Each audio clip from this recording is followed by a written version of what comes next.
Yeah, yeah, yeah.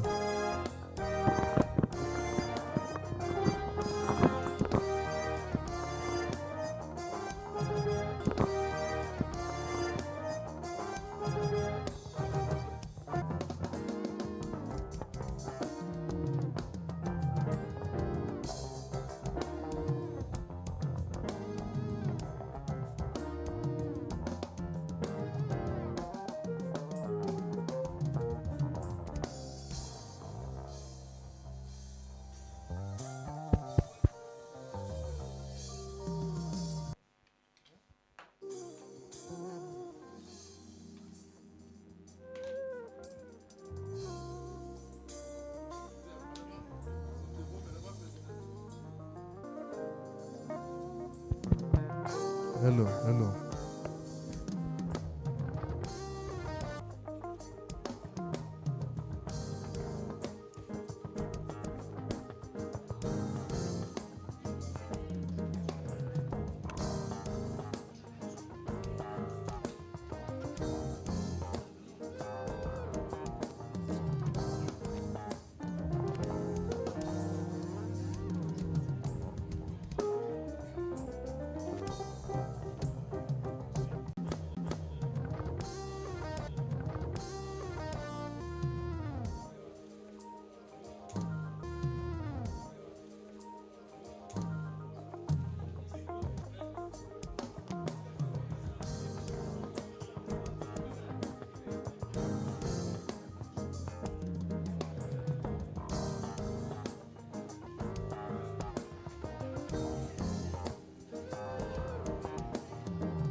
Hello, hello, hello.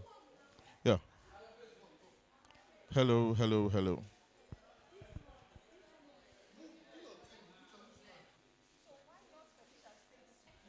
you understand? Since that is not do you understand? Hello and welcome. I am Esther Ifebi. So we just want everything.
Discussion with leaders from academia, the public sector, and the private sector. This official event begins any moment from now. We are so glad that you've joined us to celebrate the power of data. Stay with us. Good morning and a warm welcome to everyone joining our live broadcast. I'm Lalemi Femi and we are live from the headquarters of the National Bureau of Statistics in Abuja. For the past hour, we've seen distinguished guests walking and development partners, members of academia, and key fair is one of anticipation. In other parts of the building, as well as the 3 schools of statistics and the state offices, staff are following these proceedings live, amplifying the reach and engagement of this important event. We are just moments away from the commencement of today's event, celebrating the World Statistics Day 2025 with the theme, Driving Change with Quality Statistics and Data. Now to join the proceedings. Thank you very much. Thank you.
So, good morning once again. I'm your host, Lalemi Femi, and I want to ask a guest, what are your expectations for today's program? Would you please introduce yourself? Great. Hello, my name is Bai Ajoku, and I'm here representing UNICEF. We're very glad to be here today, really to see how we can put evidence into action. How can we drive change for children in this country? How can data be used to influence policy and make change for children? Evidence-based action for children in this country. Thank you very much again. Thank you. You're welcome. You're welcome.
Sorry, I'll turn you.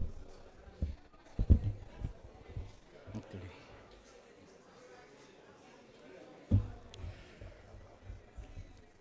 Thank you for your patience, distinguished ladies and gentlemen. Before we start, this is just to inform our distinguished guests who have been waiting here for a long time. Please, our convenience is directly behind that gate, that door behind. Please, should you have use for it, both male and female, when you go in, the first door by your left is for male, and to the extreme left is that for ladies. Please, just be informed. Thank you very much.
Ushers, please.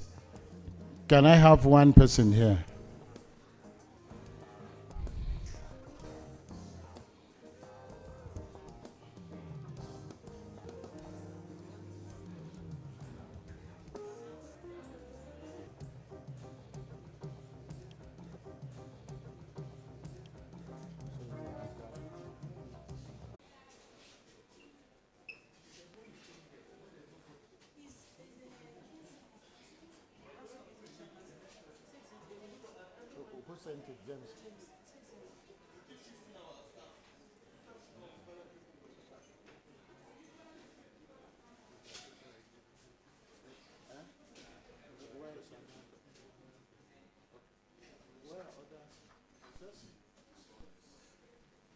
My president, just take a minute.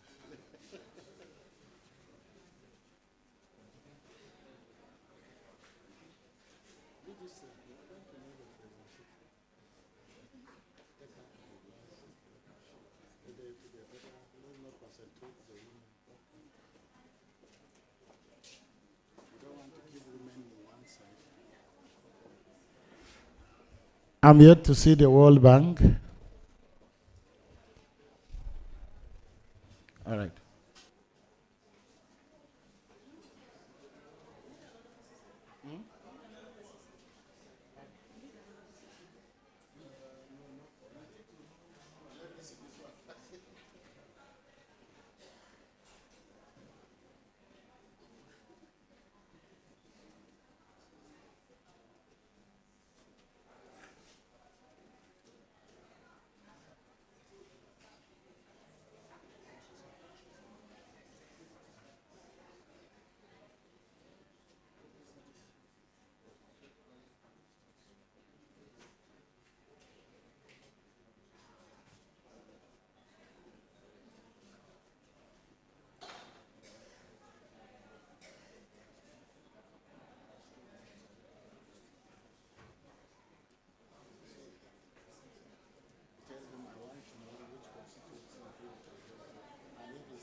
Director of Statistics, CPN. A big one. Director of Statistics.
Please, if Professor Samuel Olarewaju is with us, please, you can join members of the high table. Professor Samuel? Is Professor Samuel here, please? Professor Samuel Olarewaju. Okay.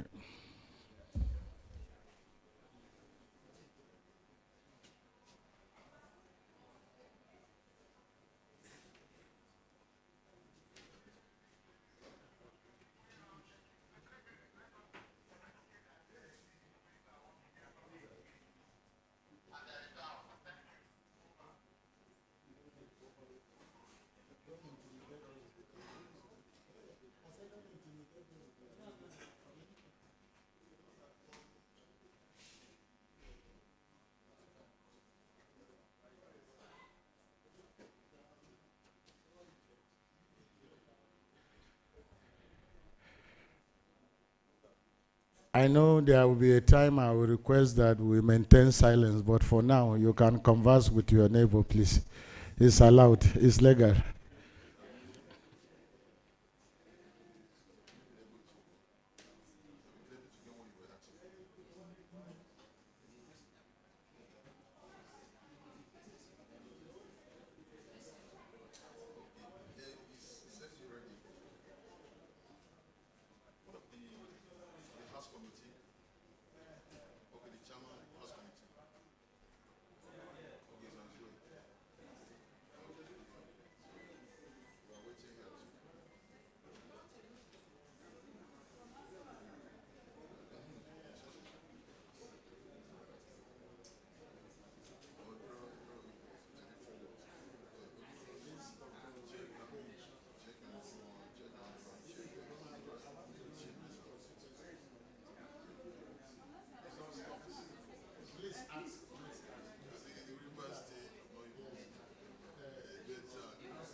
The Statistician General of the Federation and Chief Executive Officer of National Bureau of Statistics, Nigeria. We are organizing a series of events for this year's celebration of World Statistics Day. We are having a lecture to be delivered by a renowned professor of statistics in Nigeria. This will be followed by a panel session from users and producers statistics in the country. These panelists report across government, private sector, civil society organizations, and the media. In addition to this, the National Bureau of Statistics is supporting the subnational statistical agencies. We also organize events around this year's theme of the World Statistics Day. From all of us at the National Statistical System in Nigeria, we say Happy World Statistics Day celebration.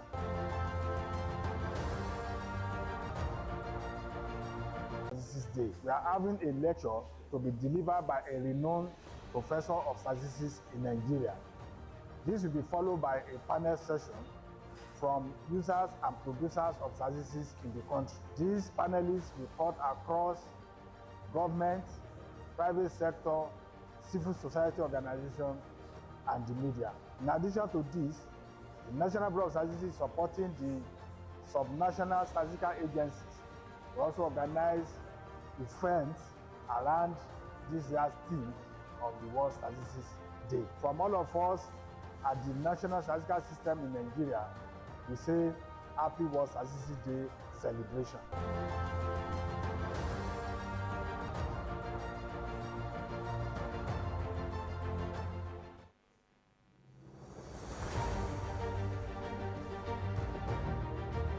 Hello, my name is Prince Adeyemi Adeniran, the Statistician General of the Federation and Chief Executive Officer of National Bureau of Statistics, Nigeria. We are organizing a series of events for this year's celebration of World Statistics in Nigeria. This will be followed by a panel session from users and producers of statistics in the country. These panelists will cut across government, private sector, civil society organizations, and the media. In addition to this, the National Bureau of Statistics is supporting the subnational statistical agencies. We also organize events around this year's theme of the World Statistics Day. From all of us at the National Statistical System in Nigeria, we say Happy World Statistics Day celebration.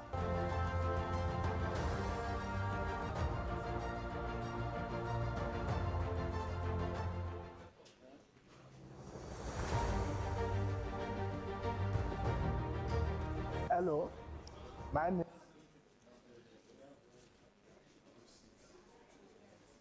Prince Adeyemi Adeniran, the Statistician General of the Federation and Chief Executive Officer of National Bureau of Statistics, Nigeria. We are organizing a series of events for this year's celebration of World Statistics Day. We are having a lecture to be delivered by a renowned professor of statistics in Nigeria. This will be followed by a panel session from users and producers of statistics in the country. These panelists will cut across government, private sector, civil society organizations, and the media. In addition to this, National Bureau of Statistics is supporting the subnational statistical agencies.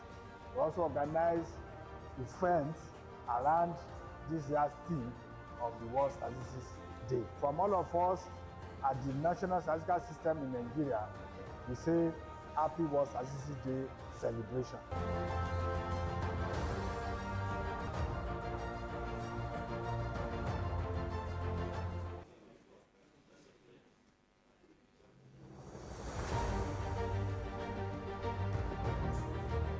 Hello, my name is Prince Adeyemi Adeniran, the Statistician General of in Nigeria. This will be followed by a panel session from users, government, day. From all of us at the National Statistical System in Nigeria, we say, my name is Prince Adeyemi Adeniran, the Statistician General of the Federation and Chief Executive Officer of National Bureau of Statistics, Nigeria. We are organizing a series of events for this year's celebration of World Statistics Day. Committee, we have good news that he's approaching the building, so any moment from now, we will start, please. Thank you for your patience and understanding.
Yeah, yeah.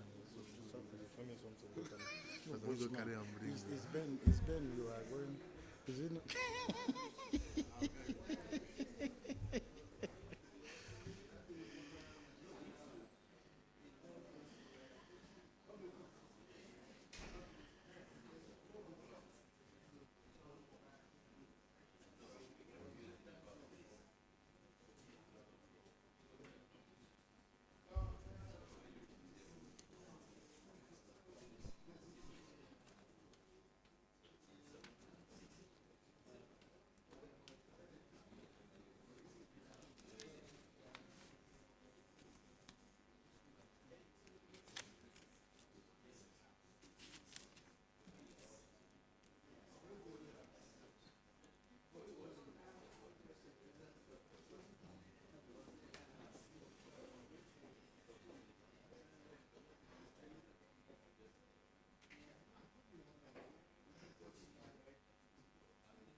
Okay.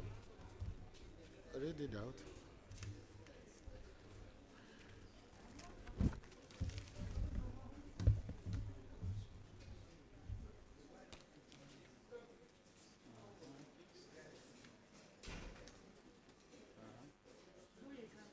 Yes, I know. He's a Nigerian politician. He's a Nigerian politician and a member of the National Assembly.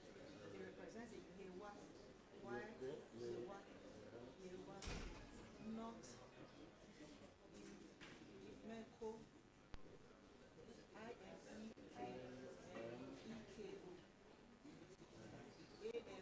then Afon, AFO, Federal Constituency of the State.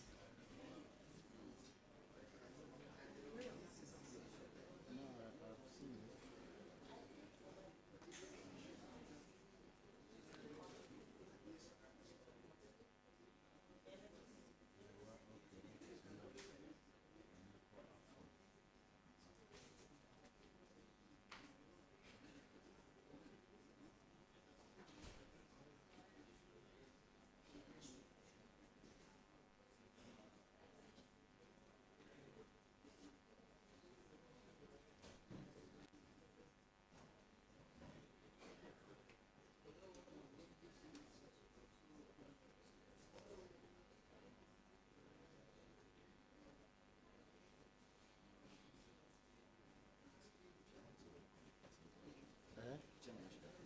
Okay, so yanzu ga wurin zama su a can ga wurin zama su. Yeah. Just tell them all to wait for me to say let's sing the national anthem. So they will have to wait until I call for it.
They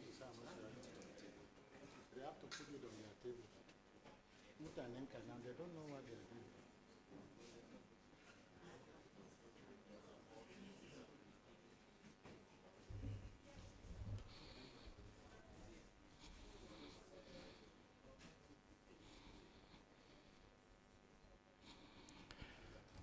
Thank you. Announcing the arrival of the Honorable Chair and the Station General, please. You're welcome, sir. You're welcome. You're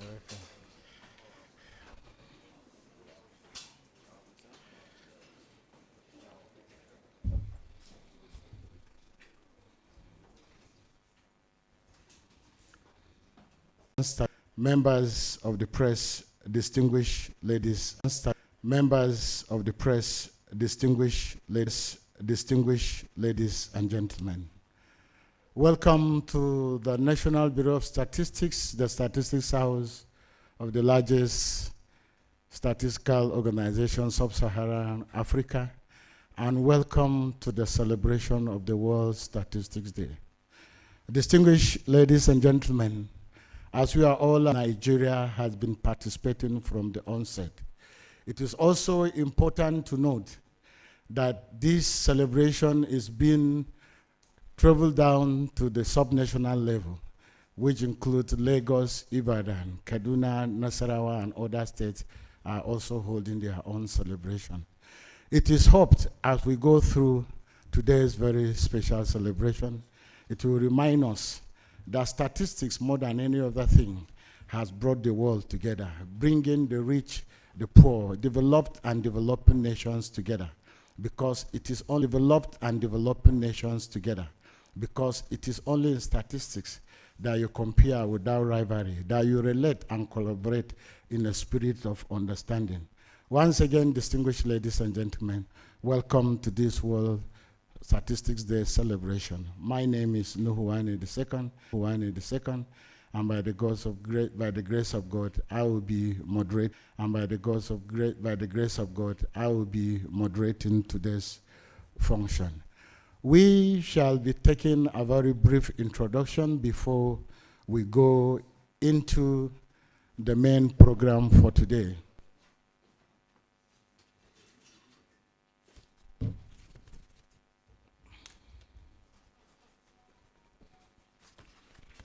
But like I said, first, as a reminder, we are working on today's theme of driving change with quality statistics and data for everyone.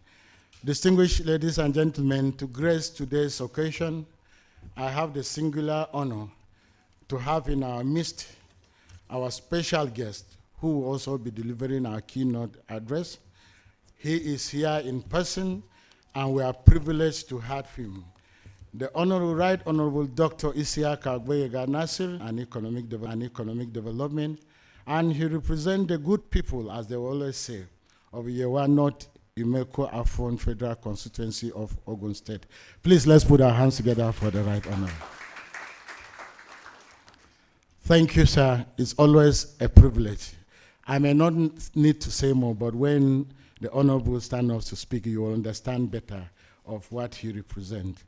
We also have with us, distinguished ladies and gentlemen, the Station General of the Federal.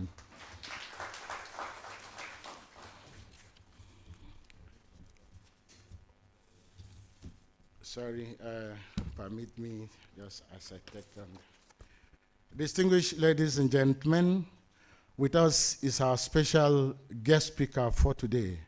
And we have with us the President of CSON, Dr. Ebu Gude. Sir, you're welcome. Seated also on the high table is the Director of Corporate Planning and Statistical Coordination, Austin Ayakwara.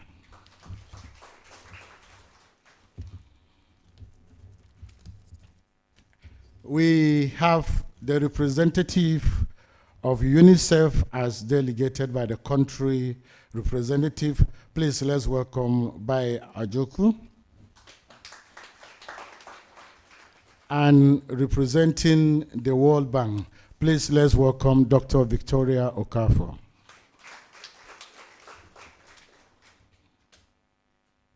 We also have with us the Registrar of CSON, Mrs. N.T. Agbeogbelum. Their name is so...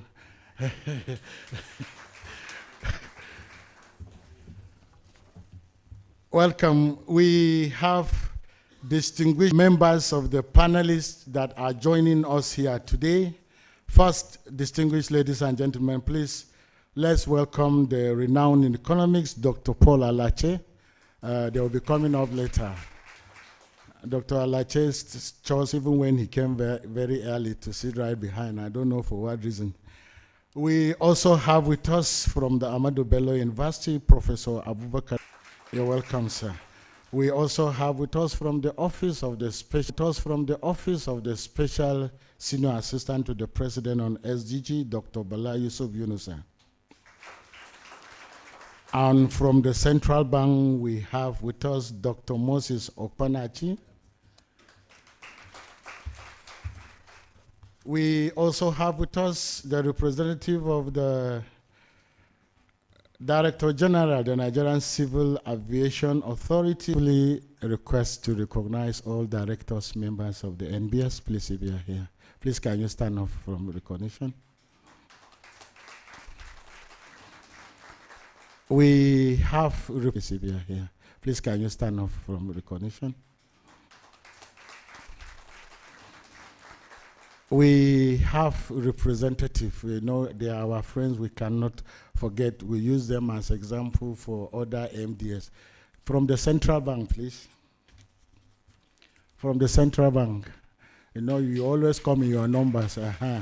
We have plenty. Oh, he's standing on up. We have plenty. Oh, he's standing on up. Okay, we have from WHO. Okay, we have from WHO, Mr. Uko Inkiro.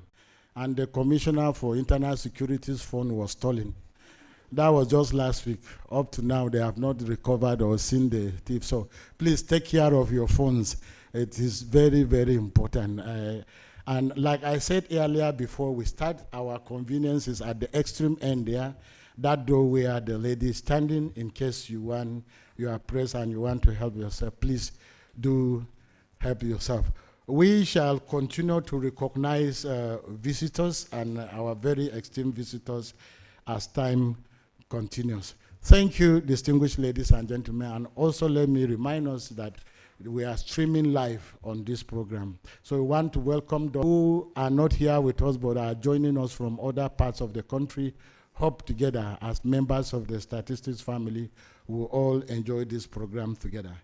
As I move straight ahead, distinguished ladies and gentlemen, may I now invite the Director of Corporate Planning and Statistical Coordination Department of the National Bureau of Statistics, Chief Austin Onyakora, for the welcoming address. The Director.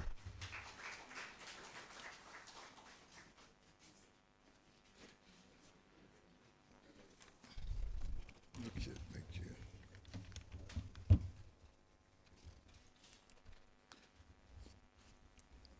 Thank you, the MC.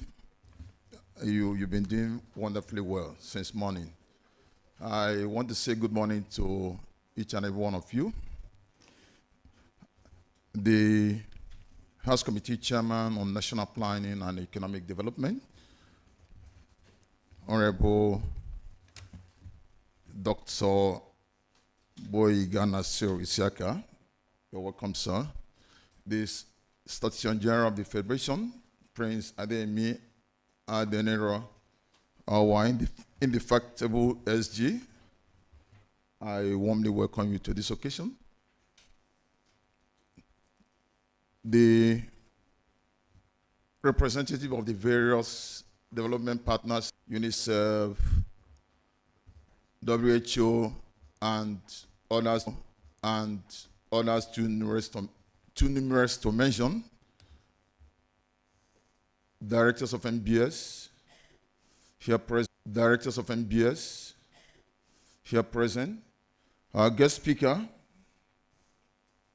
the president and powerful president of CSON, Dr. Godier, pronounce that name, Abo Ebulem. You are all welcome to this occasion, gentlemen of the press, ladies and gentlemen. It's with great pleasure that I welcome you all to this year's celebration of the World Statistics Day. It's basically a day set aside across the world to recognize the critical role of official statistics in national development.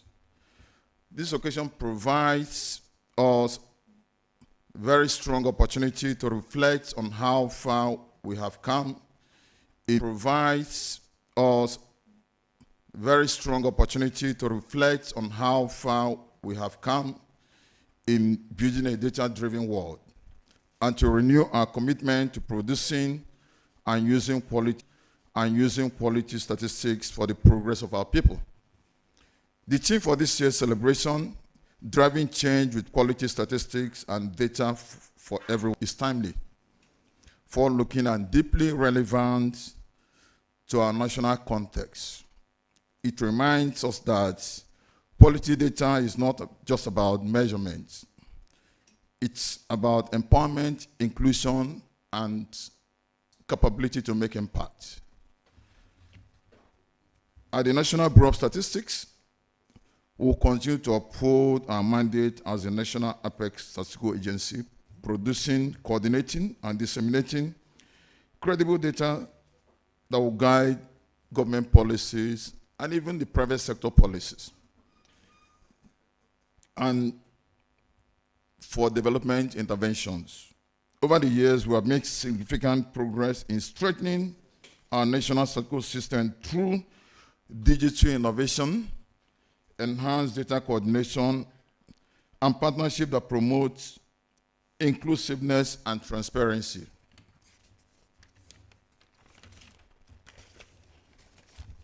Our commitment to initiatives such as NSDS, National Strategy for the Development of Statistics, which is a position from even the African Union for you to mainstream your NSDS into the SHASHA2 of surveys and integrated system of administrative statistics underscore our determination to make data truly inclusive and transformative.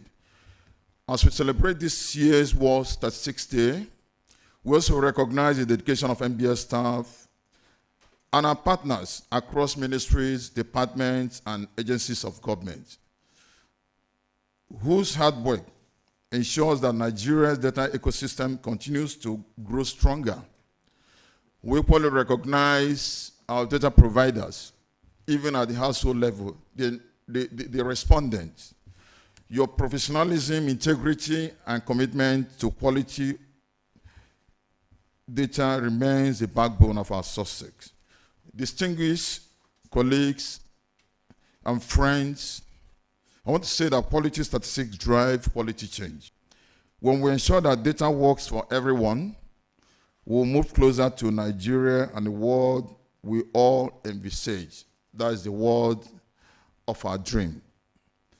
One that is inclusive, resilient, and sustainable. Thank you, and happy World Statistics Day celebration. Thank you.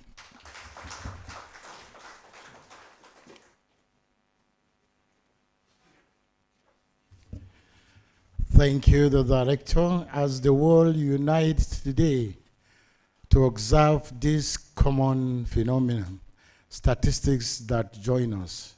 In every aspect of life, a renowned scholar said statistics is the new oil.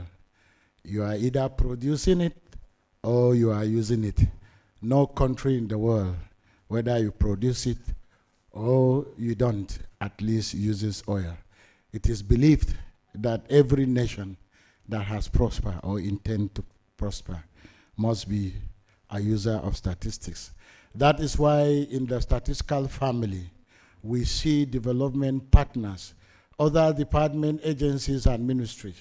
There is nobody except those who do not want to move forward that will not collaborate or work with the National Bureau of Statistics or the nation's apex statistical body as the case may be. It is in the light of this that we want just to sample a few to deliver a goodwill message on behalf of others. May I therefore start with the world and start with the World Bank. The World Bank, please, for your good measure.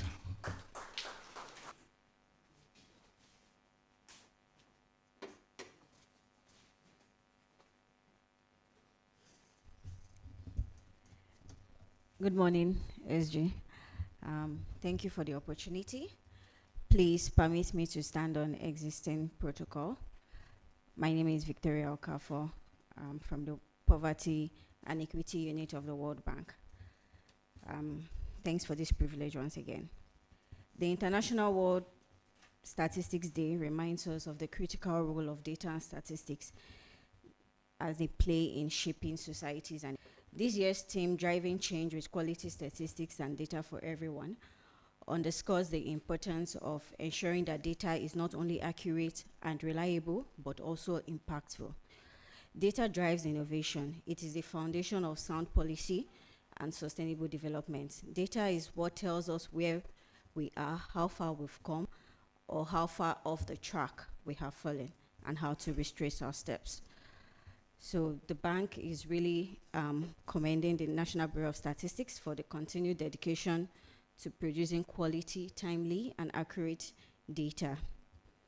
We particularly want to, commend the National Bureau of Statistics for its dedication in, adopting innovative approaches to producing and disseminating data in the country. The bank is happy to remain a steadfast partner of the National Bureau of Statistics in ensuring we build a formidable data ecosystem in the country. Thank you.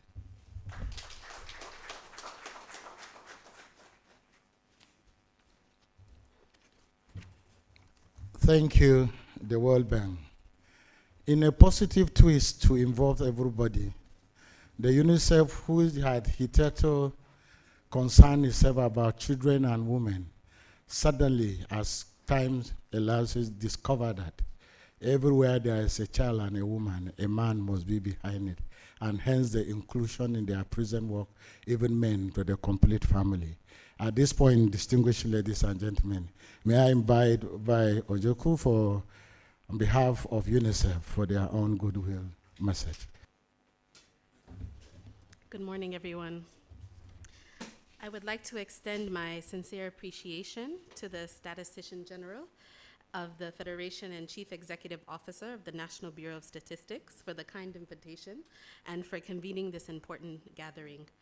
I also warmly acknowledge all honorable guests, distinguished members of the statistical community, and our esteemed partners in development in line with all established protocol.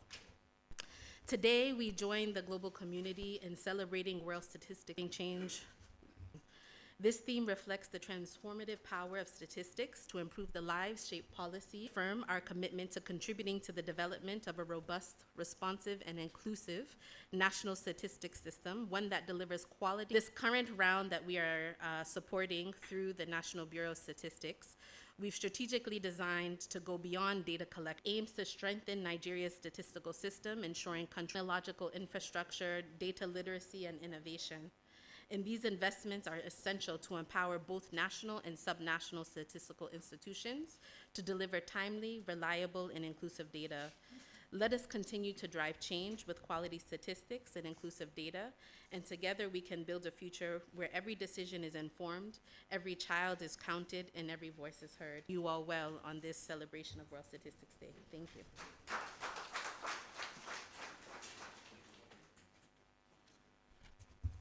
Thank you. Of those, we can beat our chest anytime when it comes to collaboration and when it comes to understanding, when it comes to sharing data, is the central bank. I have the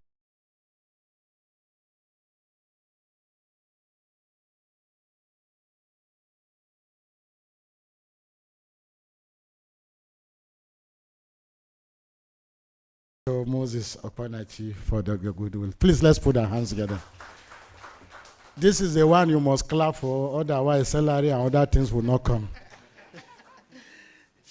Thank you so very much, Program Director. Good morning, everyone. Planning, Dr. Boyega Nasri Ishaka. From the bank, present here on this very auspicious occasion and cap of our country today. We are, as you are all very aware, in a period of change directed at impacting our lives, impacting well-being, and delivering the good. But of course, this change must also be underpinned by credible statistics, by data, and democratizing or making data accessible to everyone, not just the elite, is something that is at the heart of the Central Bank of Nigeria's dream towards a better Nigeria. And so we are very happy and proud to be here and to also convey to the National Bureau of Statistics our appreciation of the partnership that has existed between us and the Bureau, which dates back to, for as long as you know, the Central Bank has existed. We are a major consumer of the output of the National Bureau of Statistics, and we will be nowhere without the official statistics that is produced by this institution. We thank you so very much for the partnership, and we congratulate you on this very special occasion of the Statistics Day. Thank you very much.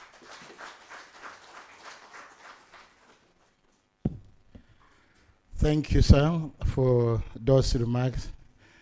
Let me inform the honorable member that even as we work together for the good of Nigeria, there are organizations, other ministries, departments, and agencies do not feel very comfortable working with. When they invite you, sometimes you get afraid. But for NBS, we write to go to them.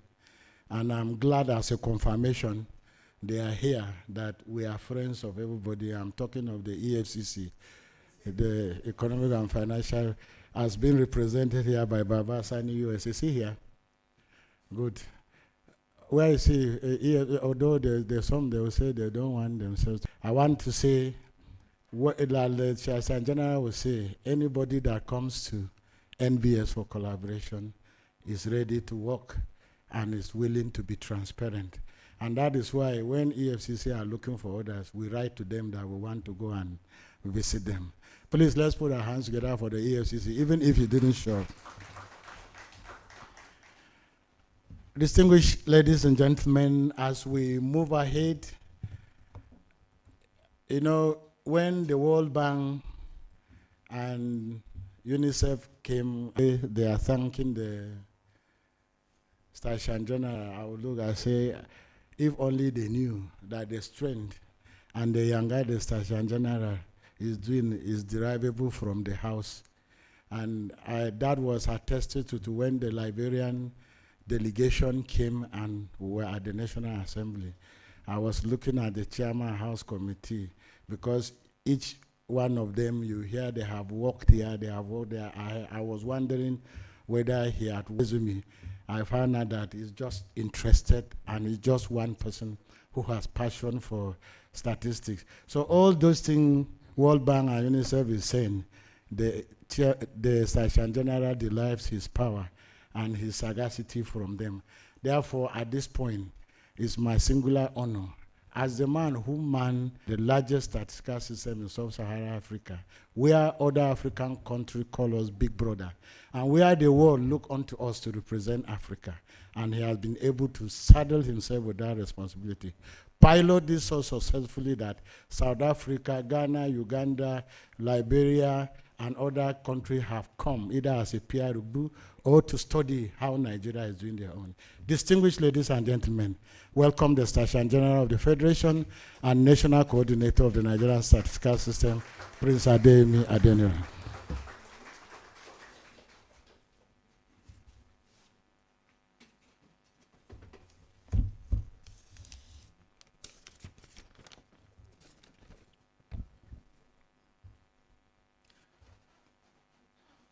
Good morning, all. The chairman, House Committee on Budget, answering our call, whether at short notice or long notice. He always make sure he attend our functions. And we are always lucky at National Bureau of Statistics to have chairman of our committee that is dedicated and have interest of both the National Bureau of Statistics as well as the entire Nigerian statistical system at timely and inclusive data for the growth and progress of moment we find ourselves in, both globally and within our national context. With issues of global trade, inclusive growth, and quality jobs being at the forefront of many, if not all countries' economic policy decisions and discussions, as well as strategies, quality data remains central to all these discussions. And at this point, we cannot overemphasize the need for quality data. Only last week, some of us that are following the annual meeting of the World Bank and IMF, the International Monetary Fund projected a global growth for 2025 to slow down from 3.3% in 2024 to 3.2% in 2025, and also slow further to 3.1% in 2026. What are the reasons? IMF cited concerns about trade tensions, fiscal imbalances, and heightened inflation. At the crux of these numbers is the quality of livelihoods that citizens can lead through the quality of jobs and economic activities they engage in. The good news from that meeting was that the Nigerian economy is upgraded to 3.9% in 2025 and to move to 4.2% in 2026, according to IMF. We live in an era defined by rapid socioeconomic transformation, digital evolution, climate uncertainties, and shifting global economic dynamics. Not only are our economies being transformed by technology, particularly with the proliferation of artificial intelligence and digital tools, but our climate and environment are also experiencing rapid changes that are significantly affecting our food system and our way of life. To successfully navigate these complexities, there is an urgent need for credible, high-quality data produced at the right time and in the proper format, and on a sustainable basis to make critical decisions at every level of society, government, businesses, civil society, and household alike. This is very important for us as a country. In Nigeria, the National Bureau of Statistics remains at the forefront of ensuring that such data is not only produced, but also produced with excellent quality and the proper set of standards as required by the fundamental principles of official statistics. We are also ensuring that this data is made accessible to all users in formats that are user-friendly and suited to their needs. Allow me to highlight two significant milestones that we recently achieved in our ongoing effort to modernize and improve the quality of our national statistics. One, the recent rebasing of the gross domestic product, GDP. In July this year, the National Bureau of Statistics completed and published the long-awaited rebasing of the country's GDP, updating the base year from 2010 to 2019. This exercise was necessary to reflect the current structure and dynamics of the Nigerian economy more accurately. The rebasing integrated new and emerging sectors, particularly within the digital economy, art and entertainment, the blue economy, pension administrations, and the informal economy into our national account estimates. The revised GDP estimates have given us a clearer picture of economic performance, improved comparability with other countries, and provided a stronger foundation for evidence-based planning and investment. Let me emphasize here that the GDP rebasing is not just about adjusting numbers for the sake of it.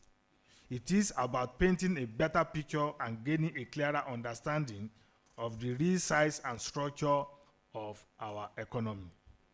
It is this better understanding that helps to drive impactful policies that will improve economic and social outcomes for the country. The second achievement, the Consumer Price Index rebasing CPI.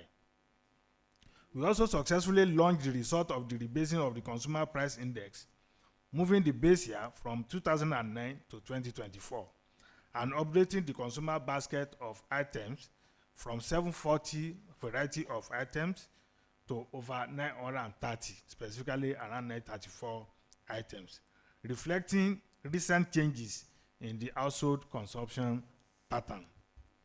This recalibration allows us to more accurately track changes in the average prices of goods and services and their impact on Nigerian households, especially the most vulnerable in our society.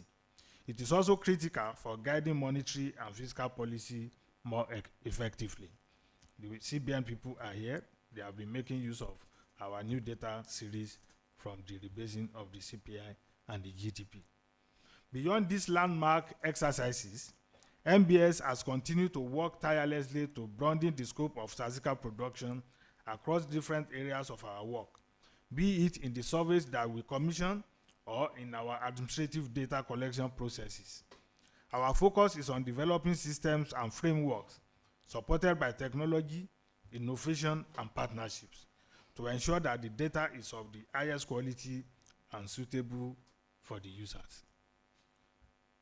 In specific terms, distinguished ladies and gentlemen, under survey implementation, we have enhanced geospatial capability to support our work in the following areas: sampling processes, enumeration area and household identification, as well as monitoring and reporting. In addition, we are ensuring that gender disaggregated data is available to support inclusive policy design. Looking at the administrative statistics side, we are collaborating and partnering with ministry, departments, and agencies of government to harmonize administrative data and reduce duplication across the board. We are also working to increase access and enhance the user experience with the data. The integrated system of administrative statistics, which is a coordinated framework designed to improve the collection, processing, analysis, and dissemination of statistical data generated through administrative processes across ministry, department, and agencies, underscore this fact. The ISAS, Integrated System of Administrative Statistics, was recently launched, and we have started seeing data from the dashboard developed for that project. The part of the team that says data for everyone, if you look at the theme of this year's, driving change with statistics and data for everyone. So that part that says data for everyone is more than just a slogan. It is a call to action. It challenges all of us to democratize access to data and foster a culture of data use at all levels of our society.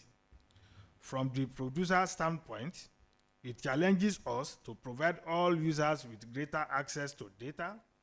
To the supplier of data, it mandates a greater culture of data sharing with users and producers, which I must admit require more work.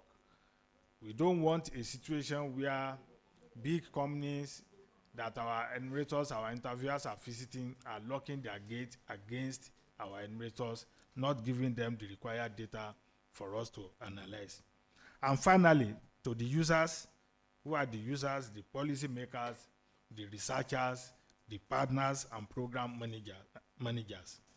In challenging the greater use and application of data, this is the only way by which we can properly and fully adopt the spirit and culture behind that slogan that says data for everyone. As I have alluded to at the beginning, we recognize that quality statistics are not produced in isolation. The NBS remain deeply engaged with our international partners, especially the World Bank, the United Nations agencies like the UNICEF, UNDP, UNFPA, ILO, FAO, and a lot of others. The International Monetary Fund is not left behind. The African Development Bank is there, as well as ECOWAS. We are here to adopt best practices and align with global standards through all our processes of data production. This is part of our commitment to strengthening the national statistical system, ensuring coordination between all producers and users of statistics at the subnational and national levels. As we are here today, the National Bureau of Statistics is supporting subnational statistical agencies to also organize this event at their various states. While we have made notable progress, challenges remain. Some of these include guaranteeing a sustainable means of adequate financing of statistical operations. Thanks the chairman as committees here, they have always been looking for ways by which the National Bureau of Statistics can get adequate funding for our survey and other statistical activities. We also need to address the issue of capacity issues. Recruiting and retaining the best statisticians and data scientists is also crucial for us, and ensuring that data literacy among the populace is assured. However, let me assure you, we remain resolute and committed to working on these issues. Our resolve is firm. NBS will continue to innovate, we will continue to collaborate, and we will adapt its operation progressively to serve the data needs of Nigeria and its people. As we commemorate the World Statistics Day 2025 today, let us remember, good statistics are not just about numbers, they are about our people. Behind every data point that you see, there is a child in school, there is a farmer in need of credit, there is a business seeking market, or a policy working to serve the need of citizens. Together, let us continue to work and partner to drive meaningful change for everyone in our society. How do we do this? With data.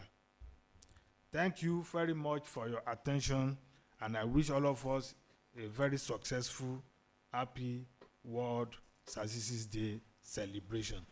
God bless the Federal Republic of Nigeria, and God bless you all. Thank you.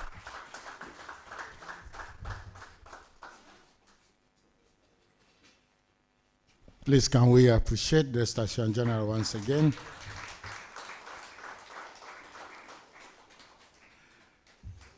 He has just summarized his person in those two words, innovative and collaborative. Thank you very much.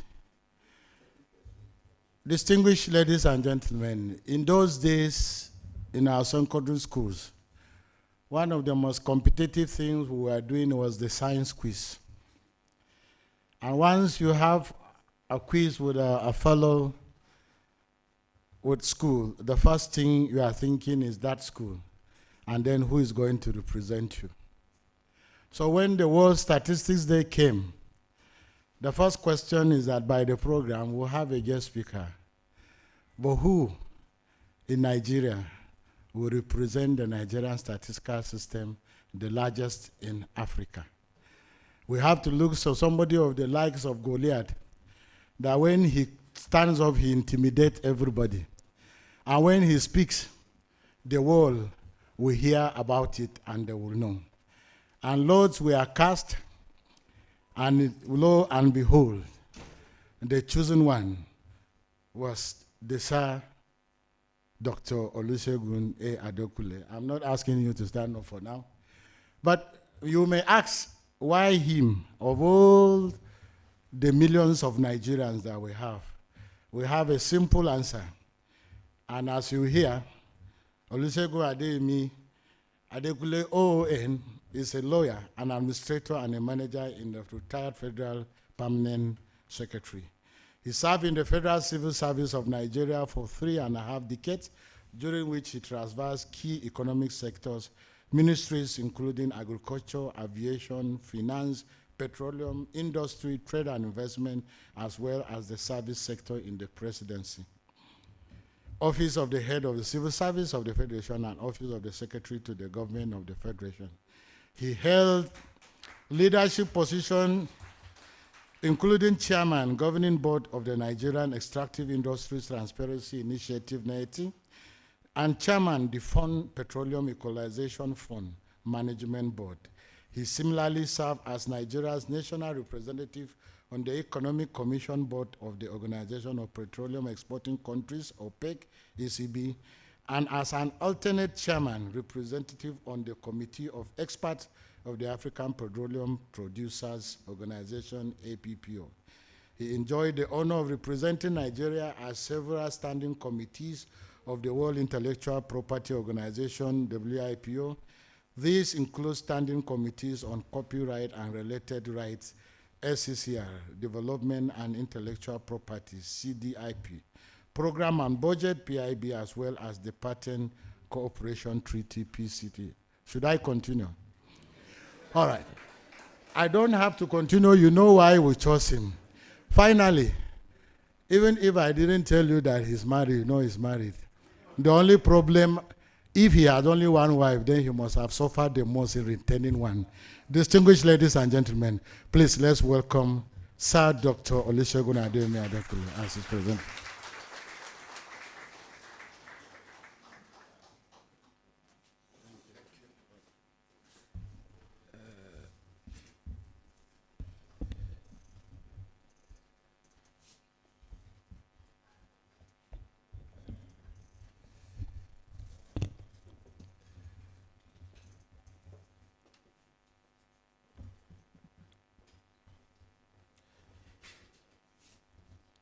The chair of the House Committee on Budget, Economic Planning and National Development, the Statistician General, my brother,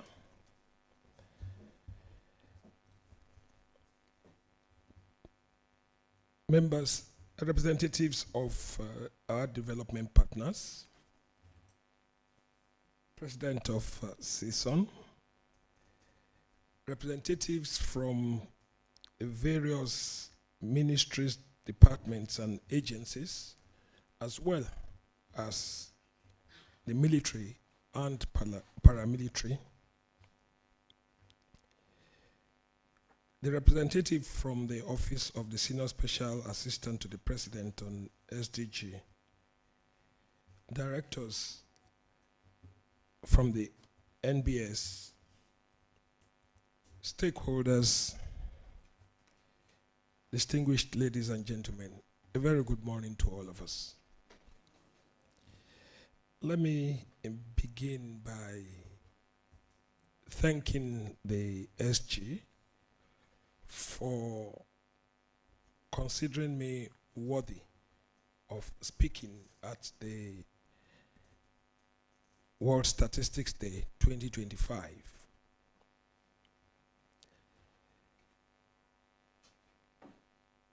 Standing before all of you and listening to all the past speakers, I cannot but conclude that you are members of the same family, community of practice, and you must have said all there is to say regarding development of statistical framework, entire ecosystem in Nigeria.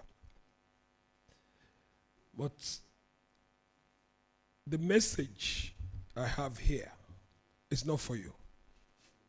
The people that should be listening to us are the decision makers who either have never practiced in this sector or cannot interpret it meaningfully, or do not receive sufficient advice on how to use it to drive change.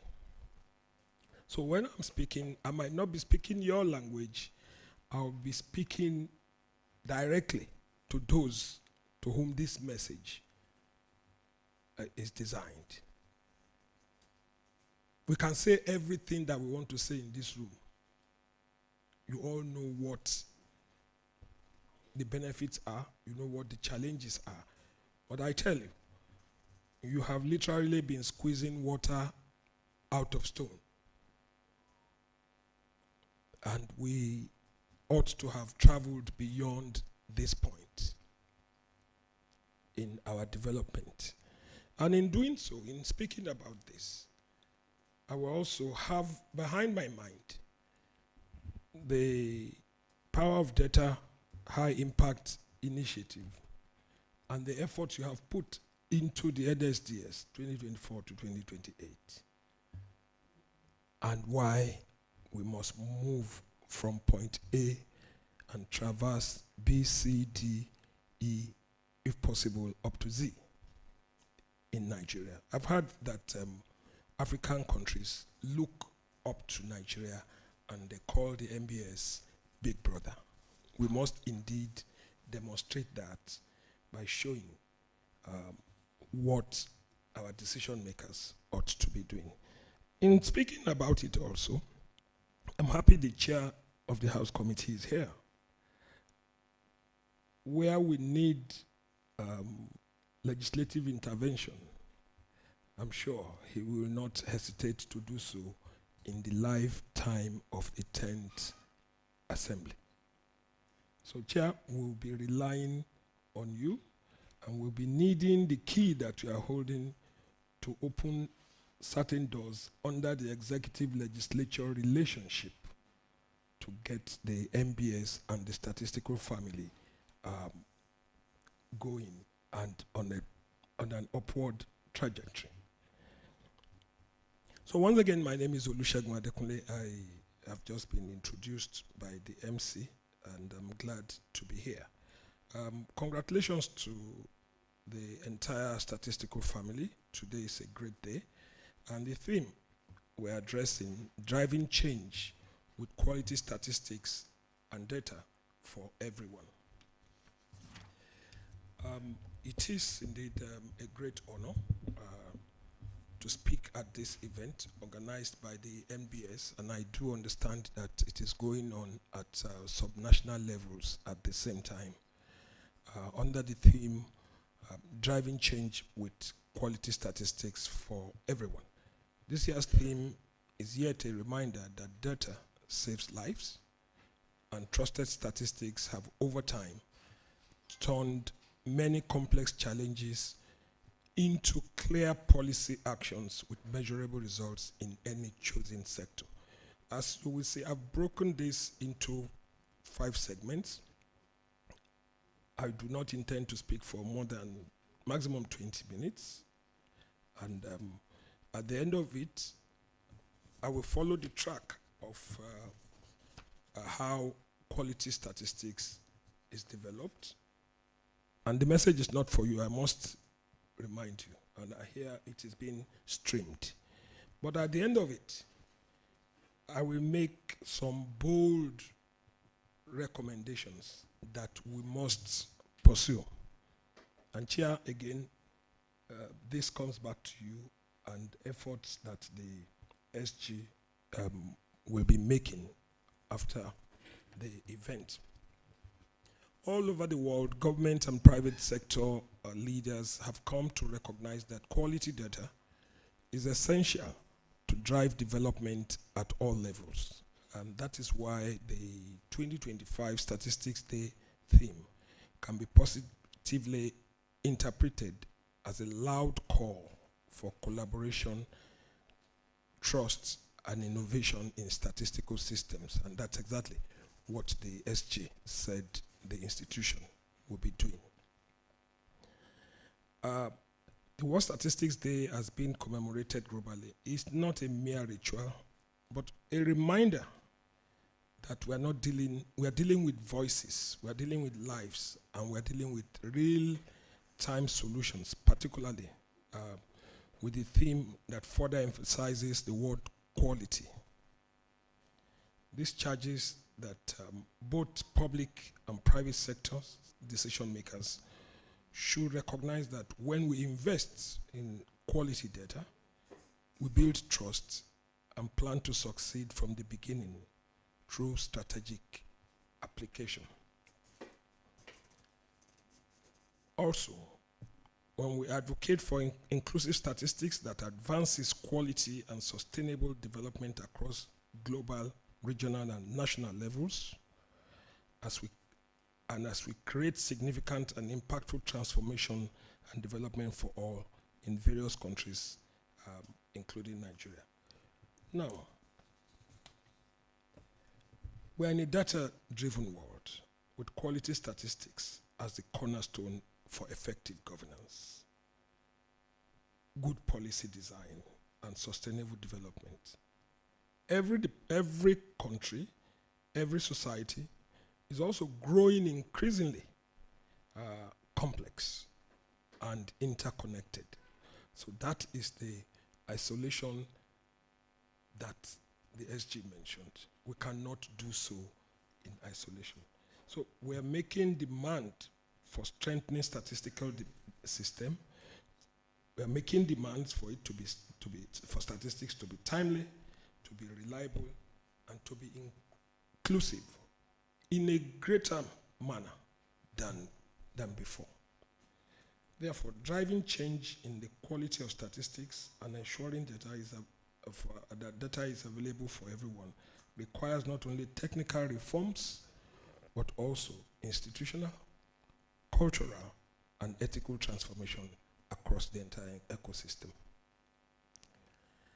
Nigeria should also take advantage of the New World Order to embrace these contemporary solutions to address some complex issues for the purpose of national interests and development. Let us take the next few minutes to look at the essence of quality data and how it can be impacted.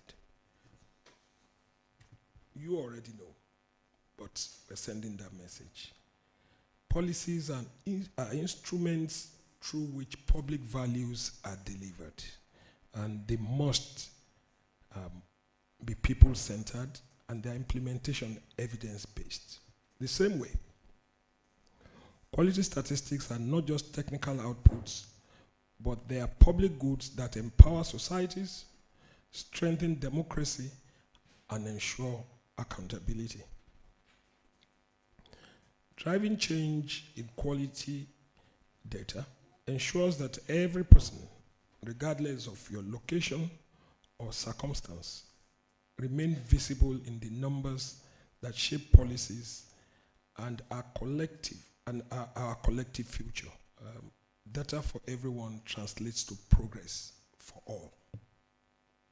So when you are inclusive, you are factoring every level of the society. Without reliable statistics, policies risk being misdirected, leaving the most vulnerable populations, making them invisible. High quality data underpin evidence-based decision-making, and governments, international organizations, and private sectors must depend on accurate statistics to carry out certain things. And what are these things? Monitor development and progress. Globally, you could use the SDG as an example, development in SDG. In our local situation, you could use the Renewed Hope Agenda as an example. Allocate resources effectively, and that's where resource allocation from the House Committee comes in. Identify inequalities and marginalized groups, and that's where all the surveys that have been mentioned become very useful. And encourage transparency and accountability. What are the dimensions of quality statistics? Without assuming that this audience is made up of experts in statistics, it is important to underscore that driving change begins with understanding what the word quality entails. And I will just run through them, drawing from the National Quality Assurance Framework designed by the UN. Relevance is important, accuracy is important, accuracy and reliability, timeliness and punctuality, accessibility and clarity, coherence and comparability, as well as integrity and transparency. All these are critical. But we must adopt certain strategies. And what are the strategies? I'll run through them again. Strengthening institutional capacity. This has been emphasized severally this morning. And for those who know the history, the NBS in particular has moved from strength to strength. And I was part of the team on the Economic Reforms and Governance Project, a World Bank sponsored project in 2006, 2005, 2006, as part of the initial team that factored NBS, the FIRS, the EFCC, and a host of other organizations into that program. And the story is what we are seeing today. They have not reached the zenith, but they have made tremendous progress, and Africa knows it, and the world reckons with it. I think you can clap for NBS. So, leveraging technology and innovation. This is evolving every day, and we must keep pace. But we must keep pace with knowledge, we must keep pace with plans, we must keep pace with ambition, and we must keep pace with resources. So, for us to succeed, this must happen. Promoting data partnership, collaboration, cooperation, and partnership. This has been emphasized sufficiently by the SG, and I'm sure in your minds, you're looking for where next. UNICEF is here, the World Bank is here, and a host of others are also here. And D, ensuring data inclusiveness. Quality data must represent everyone, especially women, youth, people with disabilities, and communities in fragile contexts. And E, emphasizing open data and accessibility. Data should be open, it should be transparent, and must be user-friendly for those who need it. Investing in open data portals, visualization tools, and multilingual dissemination improves public trust and facilitates engagement. But there must be challenges. There's nothing without its own challenge. How we navigate them starts with how we planned our strategy. Limited funding has been spoken about. Institutional independence is key. Data gaps that exist, how do we close them? Then privacy and data protection concerns, as well as limited analytical capacity among data users. It must be emphasized that overcoming these barriers requires political will, which must be sustained. It requires investment and an international commitment to shared data standards. I'm delighted that the goodwill messages contained reassurance of collaboration and support for the NBS and for the community of practice as a whole in Nigeria and across the region. let me take us through historical experience with relatable examples. It is historical because SG has dealt with current issues this morning, and we are not in short supply of the developments in these areas. I'll pick 4 examples to illustrate this. The first is immunization and end of polio. In 2012, MBS data combined with that of the NPHCD, that's National Primary Healthcare Development Agency, showed that 52% of Nigerian children were fully immunized. It also revealed something, that Nigeria accounted for 60% of global wild polio virus. This prompted very decisive policy action. So that's where the connection between the policymakers and the data institutions come from. The federal government, working with partners, established the Polio Emergency Operations Center and strengthened the National Routine Immunization Strategic Plan. By employing real-time vaccination data and geospatial mapping, health teams were able to track and reach missed children, even in the most remote areas. What was the outcome? By 2020, Nigeria was certified polio-free.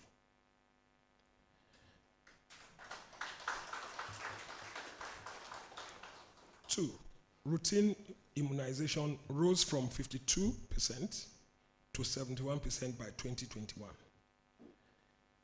And the same data systems supported the COVID-19 national response when COVID suddenly happened on the world.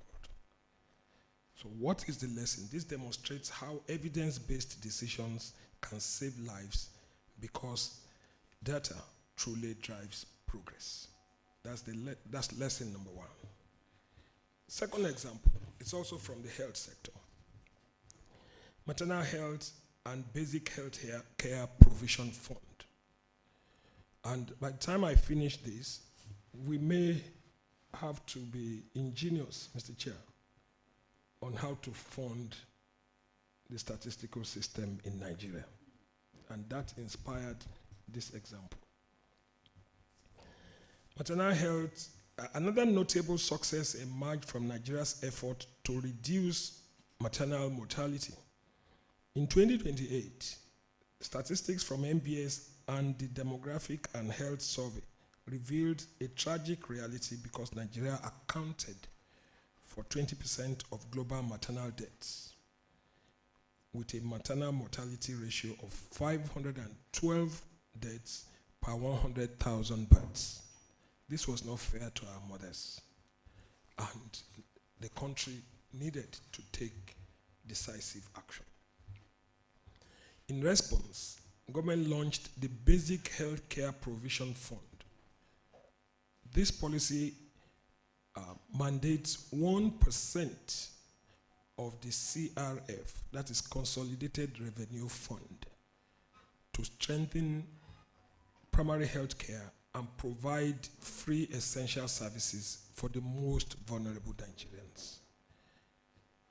As at today, over 8,000 primary health care centers receive direct financing through this data-driven reform, and millions of women and children now access quality care.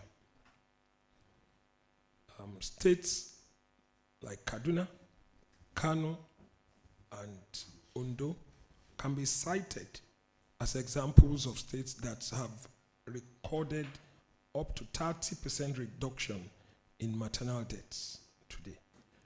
What is the lesson? That is the power of evidence shaping equity.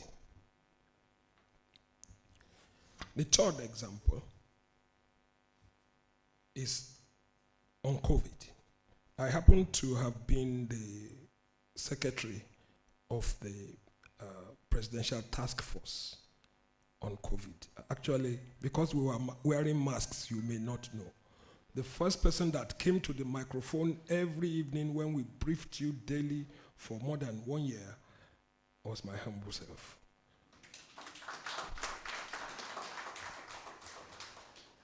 When COVID struck in 2020, statistics became our lifeline. Through the Nigeria Center for Disease Control, NCDC, and the National Bureau of Statistics, real-time data guided national decisions on all aspects, including the timing of lockdown that we pronounced, to resource allocation and vaccine deployment. Data from MBS household surveys revealed that around 42% of households experienced income loss during the pandemic. We were guided by science, we were guided by data, but in implementing the lockdown, we realized that this household surveys provided good information for us. We also realized that most Nigerians were daily wage earners, and we could not afford to deprive them of such their livelihood, means of livelihood. So, these insights informed the design of social protection and health financing measures under the Economic Sustainability Plan, thus ensuring vulnerable populations were prioritized. Equally, NCDC's daily case tracking and the genomic surveillance shaped government decisions which enabled targeted interventions rather than blanket restrictions. You see, we were moving from some red areas to semi-red areas, and when we mentioned that certain local governments, at a point we isolated about 13 or 14 local governments as high-risk zones, and a lot of attention was paid to resolving the issues there. And it also helped in our participation in COVAX. COVAX is the global community platform that came out to advocate manufacture and access to vaccines. So it helped us in having access to these life-saving measures that the world community came together to adopt. And because policy was guided by data, Nigeria recorded a lower case fatality rate, 1.2%. A lot of people said we were lucky. It wasn't just luck. It was hard work.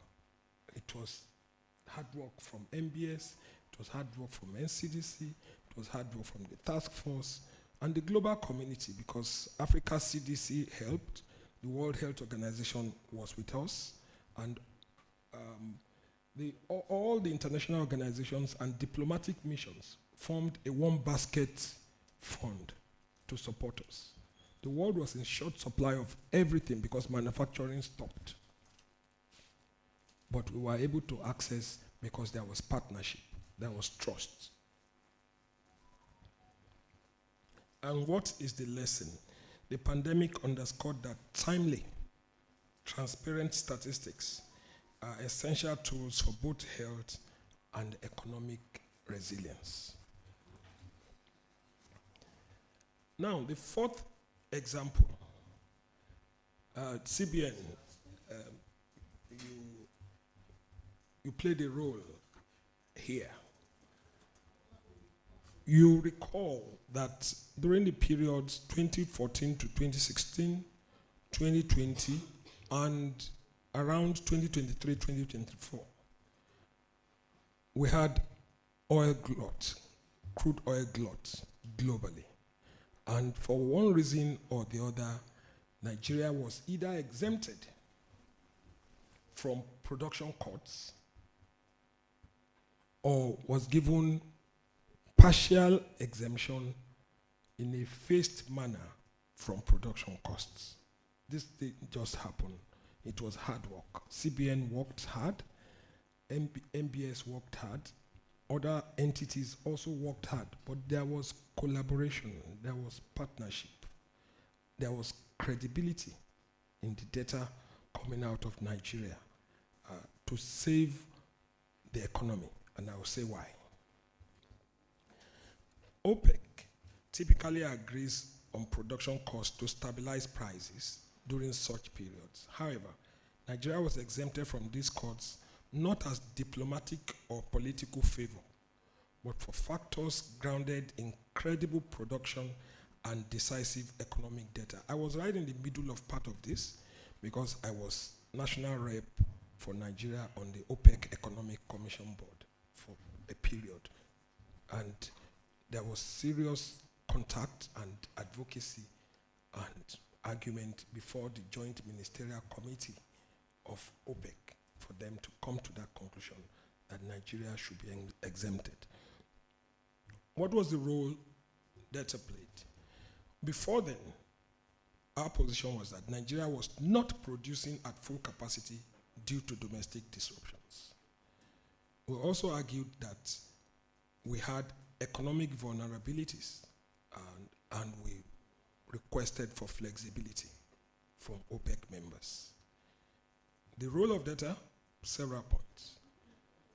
We establishing production baselines. OPEC uses verified production data, that is monthly oil market reports, secondary sources, and national submissions. I signed off on most of the national submissions on monthly basis to OPEC to determine each country's reference production level being the benchmark against which cuts were applied. For such credible sources, from such credible sources, the following were revealed. Nigeria's data submission to OPEC validated by independent sources like Platts and the regulatory authority showed falling outputs due to militant attacks on pipelines, underinvestment and maintenance shutdowns. If you notice that around that period, the production rigs were leaving Nigeria. At some point, we were down to zero, especially for the offshore production. The production rigs were leaving Nigeria. That means we were not tapping into the reserve offshore. This data-driven evidence showed that Nigeria was already producing below its quota, so further cuts would have severely hurt its economy. B, quantifying capacity constraints.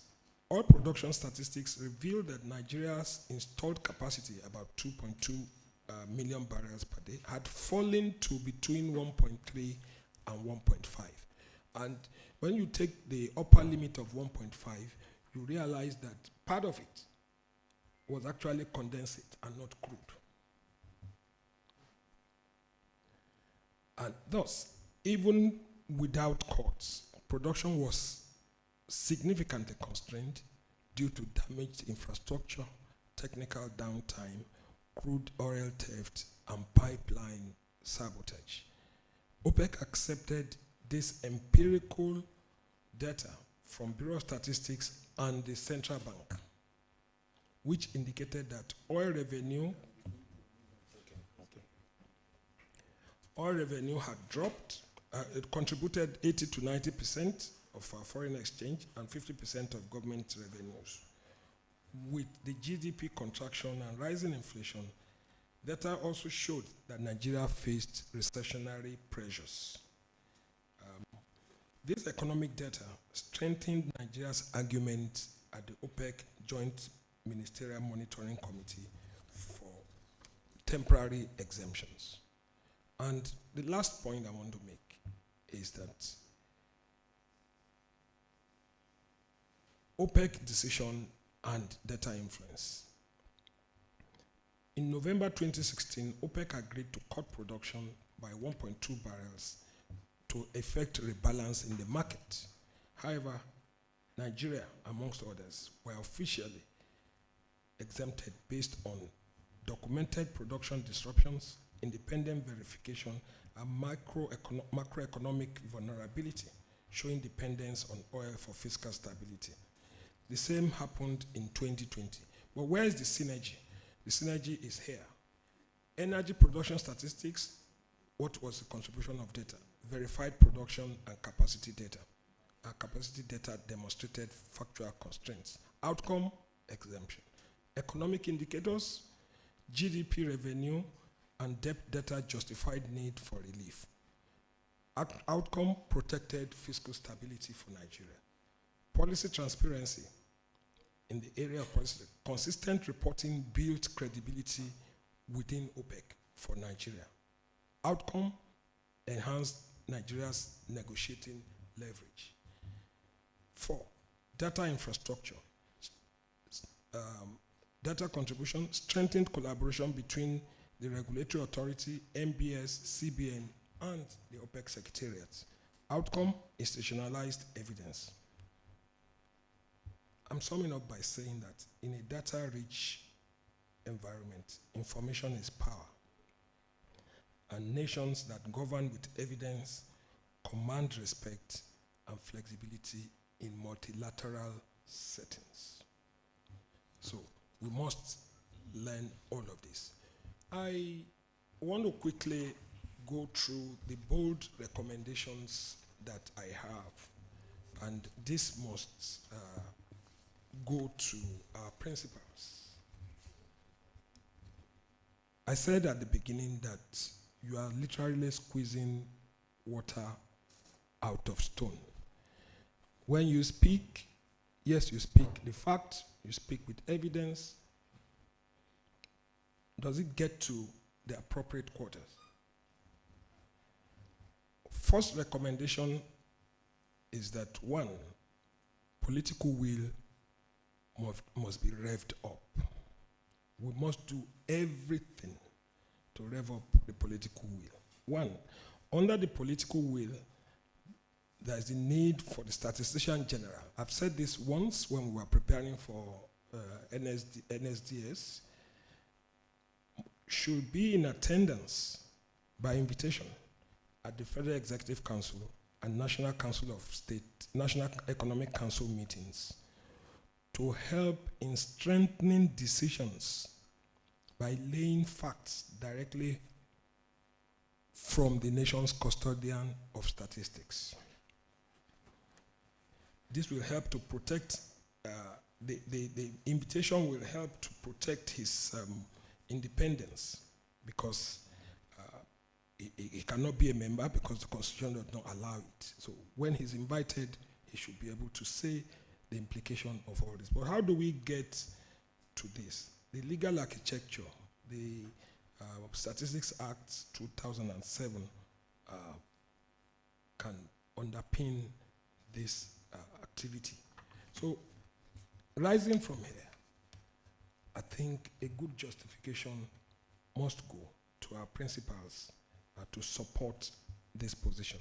2, we must launch fund and lock in the NSDS 3 immediately. Honorable Chair, we've been waiting for a convenient date and environment for NSDS 3 to be launched. It should be done by the highest political authority in Nigeria. That underscores readiness, that underscores our openness to use evidence, to take evidence-based decisions in Nigeria. And that underscores the trust the international community will have in our decisions and our participation at that level. So the NSDS funding should also be ring-fenced for effectiveness.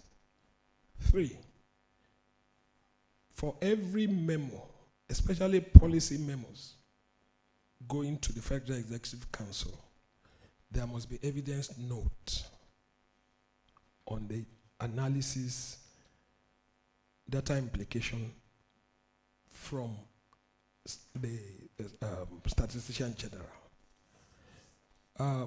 For legal memos, there is always evidence attached from the Attorney General.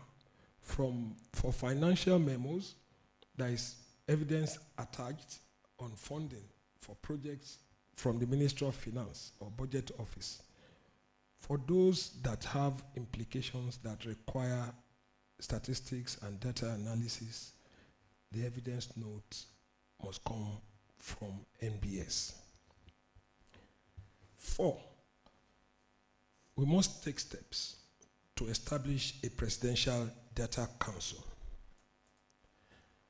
This is not an impossibility. We only have to justify it. It's a high-level body that will give political direction, strengthen the political will, establish the governance, national data governance parameters, and drive innovation in this sector. There's a role for our civil society organizations to play here. There's a role for CISON to play here. There's a role for other entities that use data, that generate data, to play in this space. And these are bold moves that can be accomplished. Once you establish that pivot, every other thing will rotate on it. And as for the Office of the Secretary to Government, it is a coordinating entity. It's a huge bureaucratic setup with 5 offices. There is an office for political and economic affairs there that can deal with this matter. It's headed by a permanent secretary. They can deal with this matter and successfully to take you to a higher pedestal. That office will provide institutional leadership because other agencies are involved. The SGF will deploy his convening power to bring everybody together to agree, and he's just one step away from the president. So your matters will get there early, fast, and receive attention. You can also use the Statistics Act 2007 to formalize MBS coordination mandate and professional independence while other MDAs remain domain owners. This is already in practice, but you can strengthen it one way or the other.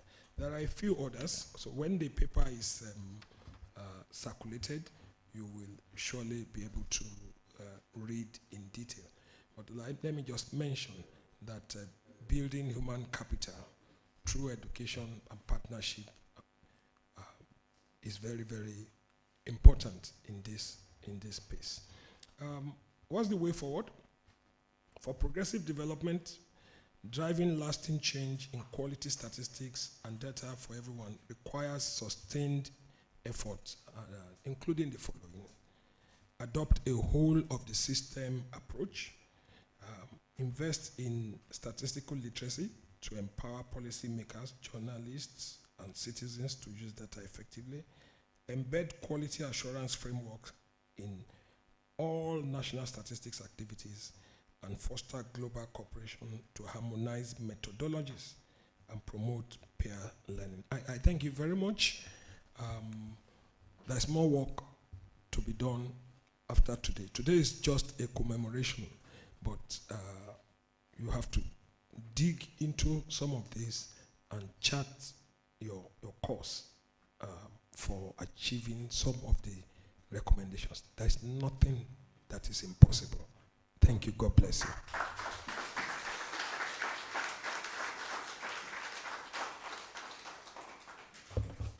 Please, can we increase the velocity of that applause?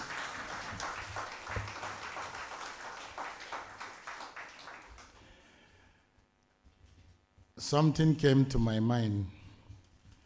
I say I can now see why they say masters of ceremony charge so much for their work.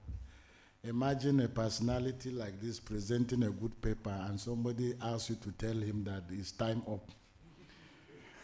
It's the most Herculean things to do.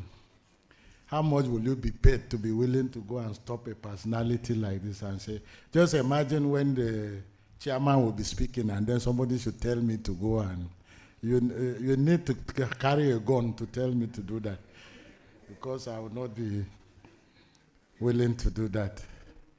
Thank you very much, sir, the guest speaker. I actually, maybe things like this, let it be the only activity. People like them, they will just speak and then imagine point number 1 is done and the SG is now attending executive council meeting and state economic council. Some decisions, you just remind them with facts. Say, if you take this, this is how it's going to be. Sir, you help us also channel those kind of, because in every presentation they make here, they will put political will. And once we have that, we're done. On this note, let me welcome Dr. Emmanuel Ake. He's the Director General of NACIMA, representing the National President of NACIMA and representing the private sector. You are welcome, sir. Please, may we rise up from our seat, everyone, unless you are disabled. This is the World Statistics Day, and we've been sitting for a long time. We came differently, and I don't think we greeted ourselves. If you can greet 5 people at least, either in front or backward, I think that would do us a good. Please, can you extend pleasantries? Let's share statistics to the world.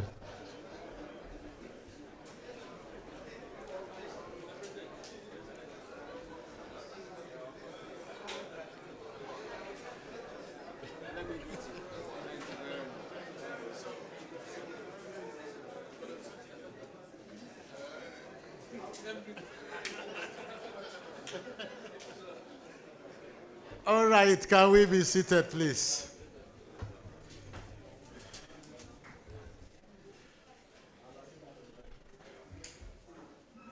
Otherwise, some people would have gone out of this hall without saying a word to somebody.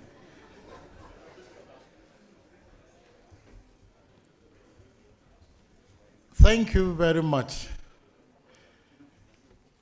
I think the speaker prophesied something because of experience. We went to see a senator some times ago in my community, and when we went, all what we wanted was for him to put a borehole in our community.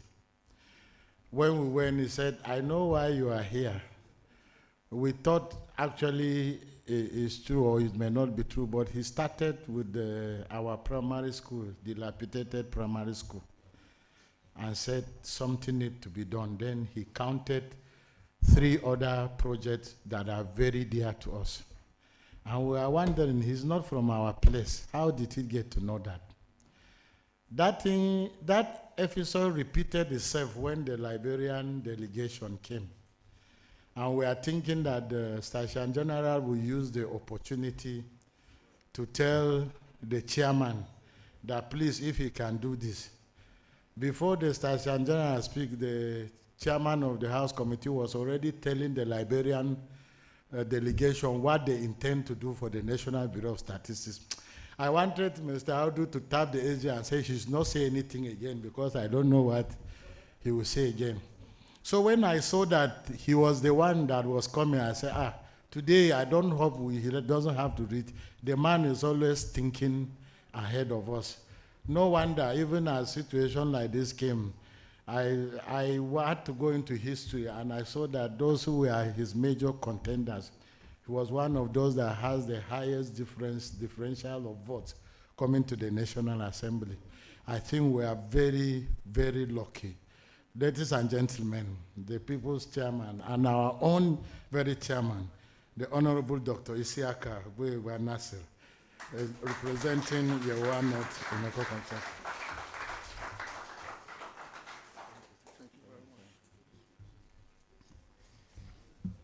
Thank you very much, the MC, for those kind words. I know that civil servants are not supposed to be politicians, so I don't know where you got those from. Thank you very much. Good afternoon. The Solicitor General of the Federation, the very hardworking Prince Adeyemi Adeniro, the guest speaker, who has done very good job here this afternoon. I wonder what is left for us to say after that very beautiful, the wonderful and data-loaded paper that emphasized the importance of data and statistics. Sir Olusegun Adekunle, PhD, ON. Thank you very much. Representatives of the World Bank, UNICEF, Central Bank, and other agencies that have been introduced. The NACIMA representative, CSON registrar, management of Nigerian Bureau of Statistics, other delegates and participants at this important forum here today, gentlemen of the press, ladies and gentlemen. It's a privilege to address you today from the vantage point of the National Assembly, the people's representative body. We gather to celebrate the World Statistics Day under a theme that resonates deeply with the core of our legislative mandate, driving change with quality statistics and data for everyone. First, let me congratulate the Nigerian Bureau of Statistics for the wonderful job they have been doing. The Solicitor General have said a good number, ditto with the keynote speaker.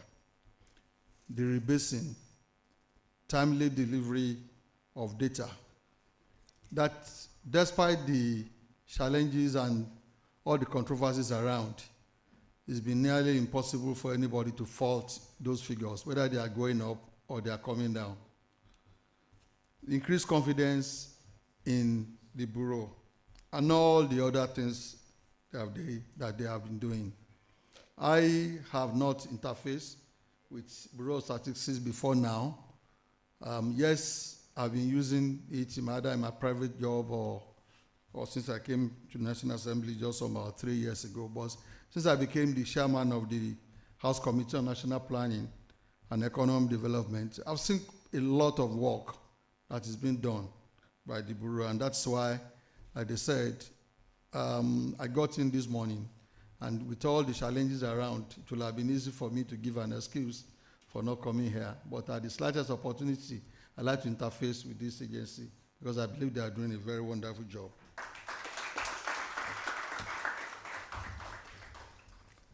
While the executive branch formulate policies and agencies like the Nigerian Bureau of Statistics produce data, the National Assembly, and specifically my Committee on the National Planning and Economic Development, serves as the grand jury of national development. We are the arbiters of evidence. Our work is to interrogate, scrutinize, and ultimately transform data into laws, budget, and oversight actions that directly impact the lives of over 200 million Nigerians. The theme of this event is not passive. It is very active. It speaks on driving change. This is precisely what the legislator is tasked to do. We are not mere commentators on the economic journey. We are co-pilots, ensuring the flight path is just, the destination is reachable, and every passenger is accounted for. The present administration economic reforms are, without a doubt, bold and necessary. They represent a fundamental shift in our economic architecture. But in the hollow chambers of the National Assembly, bold intentions must be met with hard evidence. This is where data becomes our most powerful tools. And I just mentioned 2 or 3 areas where this has been put into use. We have used data as the bedrock of budgetary scrutiny. The country is currently preparing for budget 2026-2030, what is called the Renew Hope budget, taking from the Agenda 2050 of the past administration. The first of which we should be ending by the end of December. Also very soon we are going to be having the MTEF, the Medium-Term Expenditure Framework from government. And of course, every year the annual budget is brought to the National Assembly. It is becoming an exercise in evidence-based planning. All of these jobs, as we look at them now, we try to interrogate the assumptions that are brought by the executive. We look at the inflation numbers and how it affects what they bring. In essence, all of these instruments that are all instruments of national planning, either the national plan, the 5-year national plan, the medium-term expenditure, the annual budget. What is of interest increasingly to us in the National Assembly are the data behind the assumptions. The assumptions behind all the data that are brought. And increasingly, we use the Bureau of Statistics and other data to ensure that all of these are in line with, with the objectives that are set. For instance, we want to know what is the impact of inflation. If inflation has dropped from 21 to 18 in the last month, how does that impact our expectations? What are we trying to look at within the next 4 or 5 years as have been projected? And how do we put all in the budget? Secondly, data as a compass for our legislative oversight. We have interrogations with the ministers, central bank governor, various committees, the governor of central bank, the minister of economic planning, the minister of finance. As a matter of fact, we should be having one any moment from now. And in all of these, we don't ask for anecdotes. We ask for data. Show us the trends in inflation, money supply, and foreign exchange reserves. Is the policy working? The numbers must provide the answer. This is how we hold the government accountable for managing the economic pains that citizens are feeling as a result of some of the policies that are necessary and are being put in place. On social welfare, the removal of subsidies, while this is necessary, has imposed some burden. Our commitment is to ensure that the most vulnerable are protected. We are using data from the National Social Register and other sources, to rigorously oversight the palliative programs. And we keep asking questions. Who are those receiving this cash transfer? Is the data accurate? Is the distribution transparent? This is how we use the data to ensure data for everyone means support for those who truly need it. Ditto with infrastructure. I think the top plank is data as a blueprint for new legislation. To truly drive change, we must always and also be proactive. We are using the gaps and challenges revealed by data to craft new laws that will institutionalize a better way of doing things. Currently, we are reviewing the legislation, and I think the guest speaker would like to hear that. Currently, we are reviewing the legislation to strengthen the autonomy and funding of National Bureau of Statistics. And I'm happy the central bank representative, Mr. Akwanashi, right, because that's the name of one of my colleagues in the banking industry, so, says that CBN is the greatest user of the statistics, of the information from Bureau of Statistics. I think that's an information I'm going to hold there when we get to public hearing, because I'm sure issues will come out of that. So we are currently reviewing the legislation to strengthen the autonomy and funding of National Bureau of Statistics. An independent and well-resourced Bureau of Statistics is not a luxury, it's a national necessity.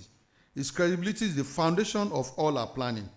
Furthermore, we are looking at laws that will foster a culture of open data and inter-agency collaboration. It is unacceptable that Ministry of Works, NIMASA, Ministry of Agric, and others are all operating in data silos. we need legislation that mandates secure data sharing in creating a unified data ecosystem that gives us a 360-degree view of our economy. This is how we, as legislators, build the plumbing of a data-driven future. In conclusion, because I don't want the MCs to come and in conclusion, ladies and gentlemen, on the story of the ongoing economic reforms of the present government and the characters involved are policymakers, entrepreneurs, and everyday citizens. But the language of this story is not English. It is language of numbers. For us in the National Assembly, our role is to be critical readers and editors of the story. We use quality statistics to check the plots for consistency, to challenge the narrative when it strays from the facts, and to ensure that the ending is one of shared prosperity and national pride. Data for everyone means that the story we are writing must be understandable and beneficial to every Nigerian. It means the farmer should see the data in the new road that brings his goods to market. The young entrepreneur should see the data in stable economic environment that encourage her to invest. The family should see the data in effective social support that eases their burden. On this World Statistics Day, I reiterate the commitment of the National Assembly, the House of Representatives in particular, and of my committee to be champions of this cause. We will continue to demand evidence, drive accountability, and legislate for a future where the decisions that shape our nation are not left to chance, but are confidently driven by the power of quality statistics and data for everyone. Thank you, everyone, and happy World Statistics Day.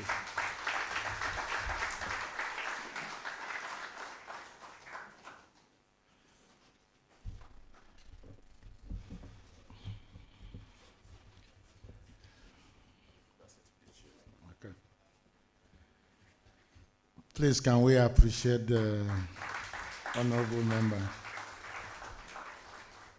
And when he said, thank you, everyone, I don't know what is supposed to be our reply. What do we say, Mr. Audu?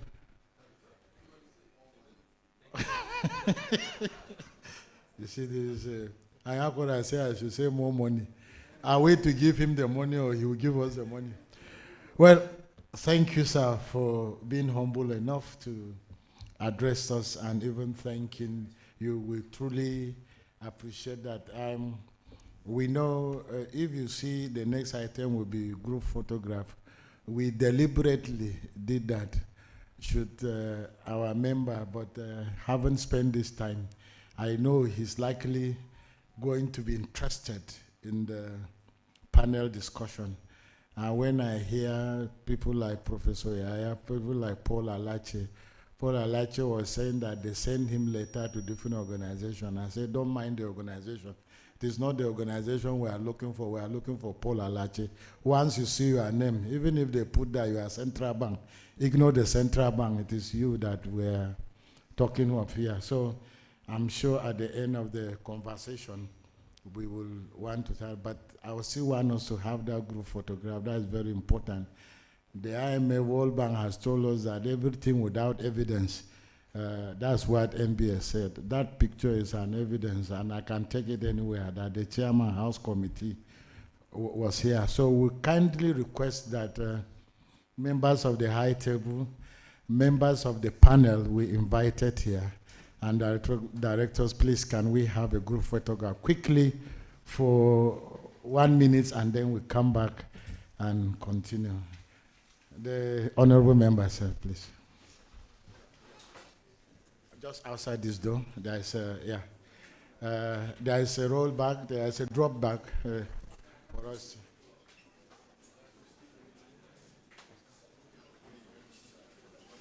We are not going there. So we are just having the picture and coming back.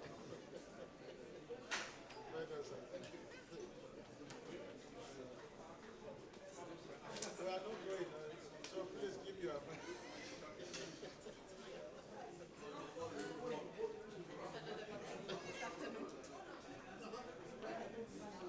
Welcome back to our live guest. You're watching the National Bureau of Statistics World Statistics Day 2025 celebration. While our distinguished speakers, panelists, and the Statistician General of the Federation gather for the official group photograph, let's take a moment to recap the insightful sessions we've just witnessed. We heard powerful goodwill messages from partners, followed by special remarks from the SG of the Federation, Prince Adeyemi Adeniro. We then had the first paper presentation by Dr. Olusegun Adekunle, who spoke on driving change with quality statistics for everyone. That was followed immediately by the keynote address from the chairman of the House Committee on Budget and National Planning, setting a profound context for today's theme. This is a great moment to prepare you for what's coming up next. As soon as the group photograph is concluded, we will move directly into the second paper presentation. This presentation will be delivered by Mrs. N.T. Agwebulem, the Registrar of the Chartered Institute of Statisticians of Nigeria, CISON. She will be discussing on the same subject matter, and this will lead us straight into the main panel discussion, which I am particularly looking forward to. It looks like the guests are still having their photographs, but for now, we will have the Director of Communications and Public Relations of the National Bureau of Statistics for a short comment. Please, Mr. Folorunsho Alesomi, the Director of Communications and Public Relations Department of the Bureau. Thank you very much. It's great to be here today. We all gathered to celebrate the World Statistics Day. And you know, this is a program that comes up every 5 years.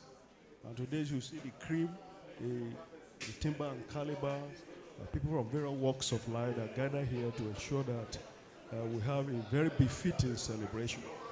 We also want to acquaint ourselves with the fact that as we celebrate statistics, let us acknowledge the dedication of statisticians and data scientists, policymakers who tirelessly work to collect, analyze, and interpret data. And interpret it and make it accessible also to all users. We are glad to have everyone here today. And as we continue in the celebration, I pray that we enjoy it. As all of us are in the celebration mood, as we check around now, everybody is in the mood and we're all commemorating together this very important day of World Statistics Day. I wish every one of us happy World Statistics Day. Thank you very much. Thank you very much. While guests continue to take photographs, I implore you to stay tuned as we expect more for the day.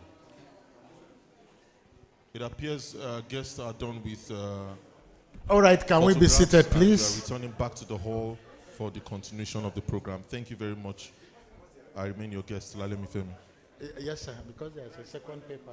Right? Oh, there's a second paper, yes, sir. So please, can we take our seats back?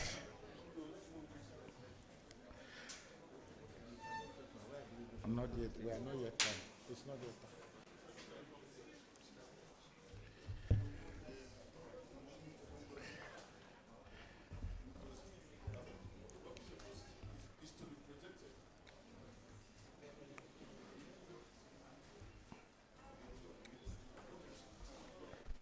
Please, can we come back to our seats?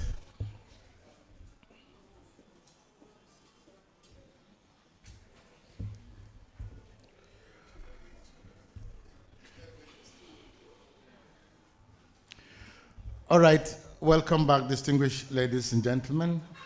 We're going to continue. This other one will just be in a form of a recap because we've taken quite some time.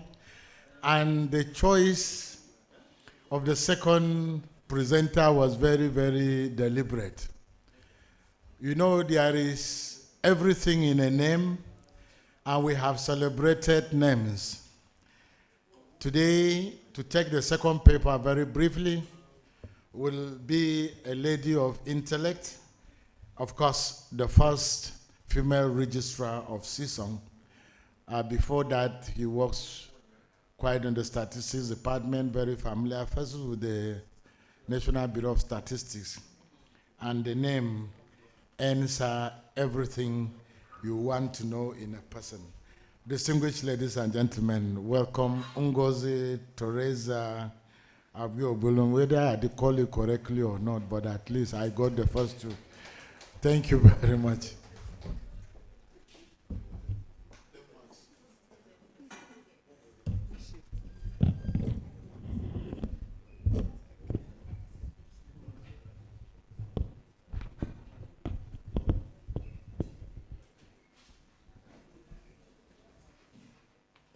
The Statistician General, may I stand on the well-established protocol and say good morning to all.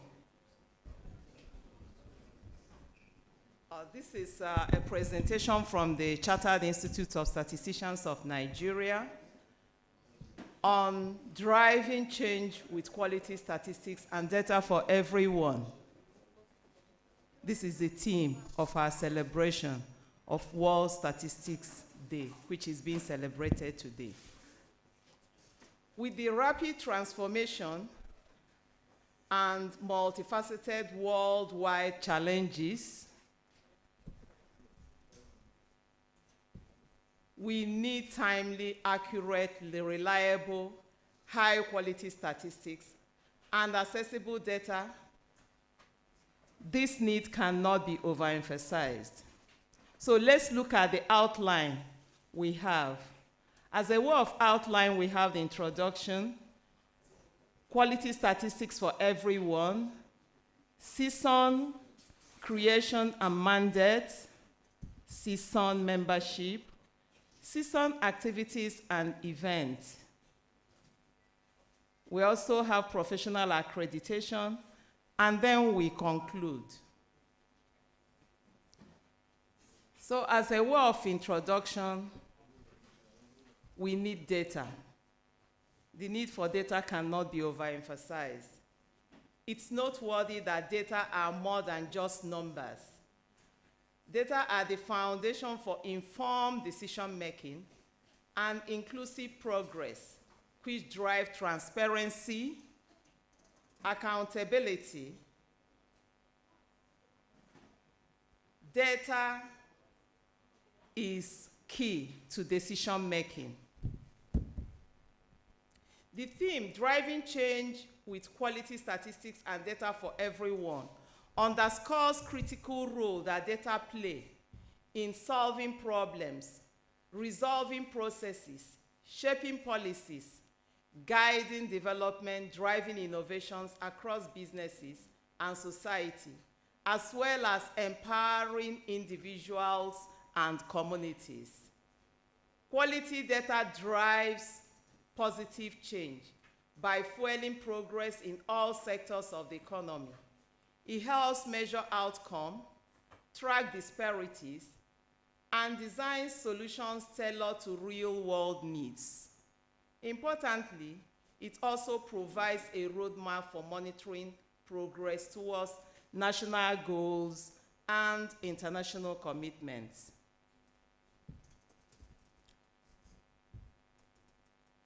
If we take a cursory look at the theme, it brings to bear that data is power.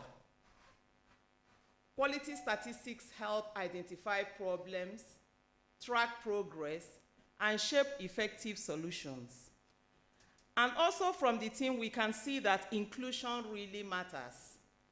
Everyone, including marginalized groups, they've also mentioned women and children, deserves to be represented in data. And from the theme, we can see that informed decision leads to better outcomes. Good data leads to smarter policies and better lives. And there is trust in numbers, as have been spoken by the previous speakers. number gives trust. Reliable statistics build public trust and transparency. And it's not just enough to collect data. From data, we move to action. Data must be used, not just collected. This is very key. And indeed, data is for everyone. The general public need data to build trust and understand the data use. Policymakers and government officials need data to encourage investment as well as make informed decisions and policies. Then the youth, the young ones, and students, they also need data because they need data literacy right from an early age. Then the media and the journalists, of course, they need data to amplify the role of statistics in storytelling, as well as for accountability from relevant quarters. They need data to be able to demand this.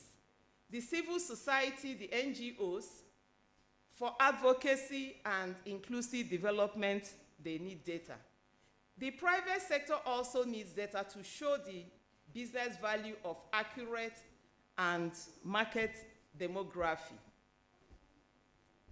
So we may ask, why does quality statistics matter to everyone?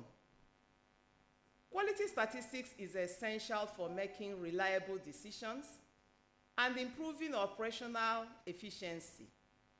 They enable efficient resource allocation, help businesses identify trends and opportunities, and allow civil society to hold institutions accountable. Without reliable data, even the best intentioned initiatives risk failure due to poor planning and misinformed policies. Equity in access to data ensures that everyone, from policymakers and researchers to journalists and citizens, can participate in dialogue and decision-making.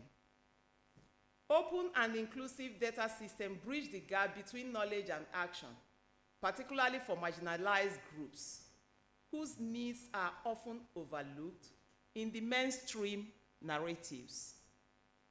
Thus, we are all called to drive change by investing in data literacy, strengthen national statistical systems, and promote transparency and trust in data processes. Partnerships across public, private, and civil sectors are essential to ensure that statistics are not only produced at high standards, but are also accessible, understandable, and used to make difference at all levels.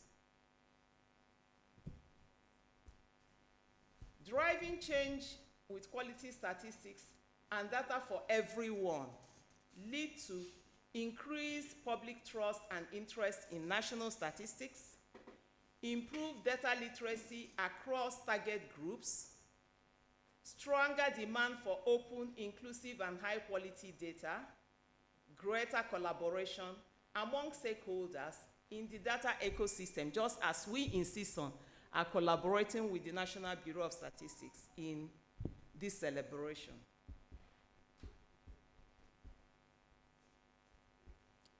So that brings us to the third item on our agenda: CSON creation and mandate.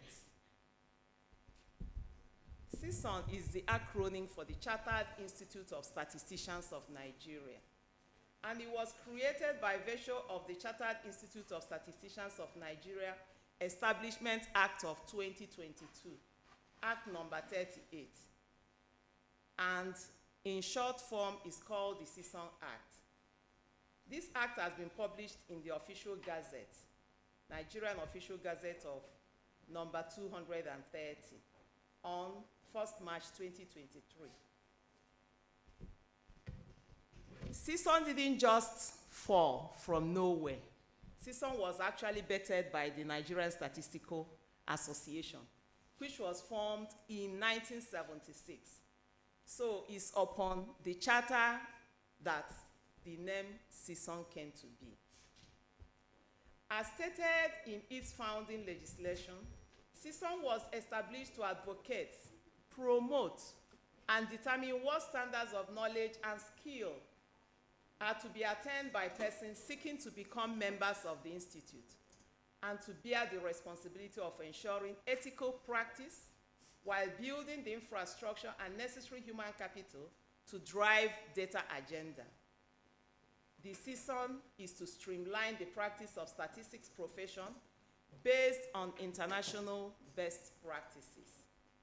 It is the professional body for statisticians and allied professionals, established to regulate, advance, and promote the practice of statistics.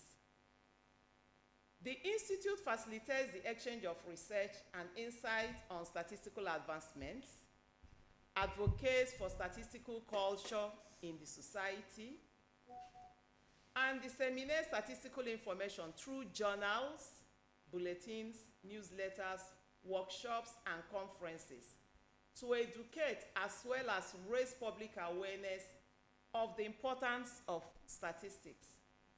This is to enhance effective policy formulations, planning, implementations, and evaluation of economic and development programs of the government and the organized private sector.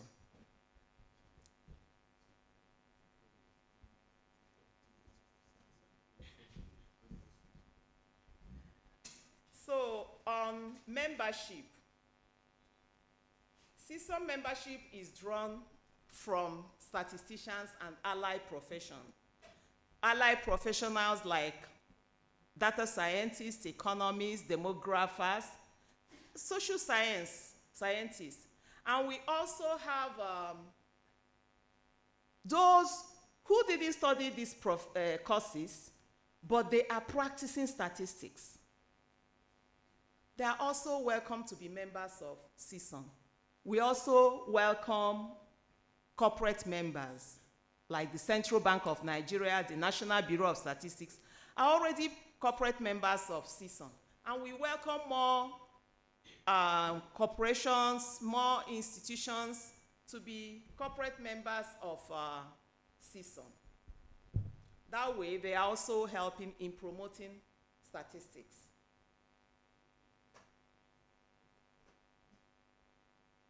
Members of CSON are structured into progressive levels, from registered statistician to associate statistician, then chartered statisticians, and we also have fellows. All members are required to agree to ethical guidelines and maintain continuous professional development. To achieve this, candidates can qualify through CSON's professional examinations.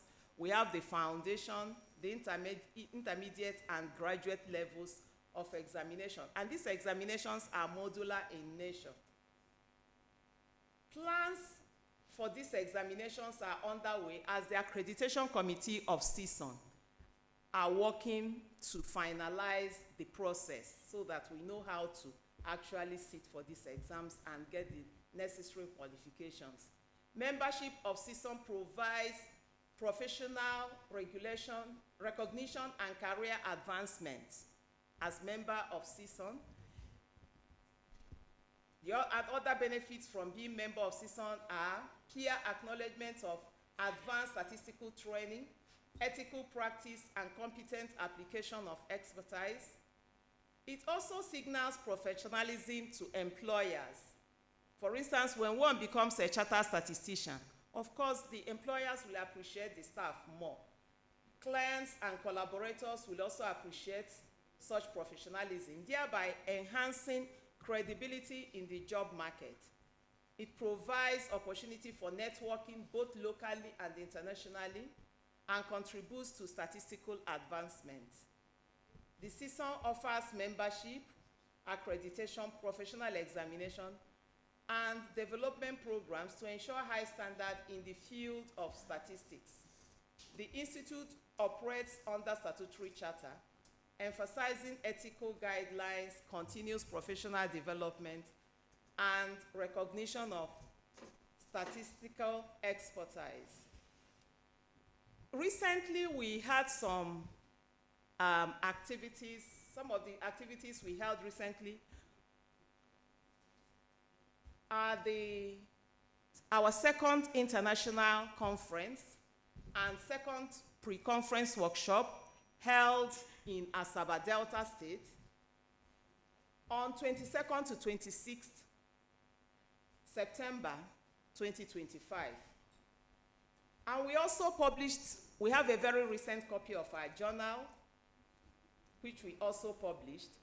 And the upcoming events we have are the Planning, Research, and Statistics Workshop, and also accreditation of members who will be sitting for the exam. The details of this will be made public in due course. Thus, CSON engages in production of highly skilled statisticians. So let's look at the professional accreditation. The beauty of CSON as a professional body is that it is conceptualized as both a learned institute of statistics and a professional community of statisticians that will promote the development of statistical theory and practice in Nigeria. This is because the institute is to sharpen professional education in statistics and therefore facilitate the production of statisticians that have specialized knowledge, that have the skill in the production and use of high-quality data necessary for evidence-based decision-making and policy design.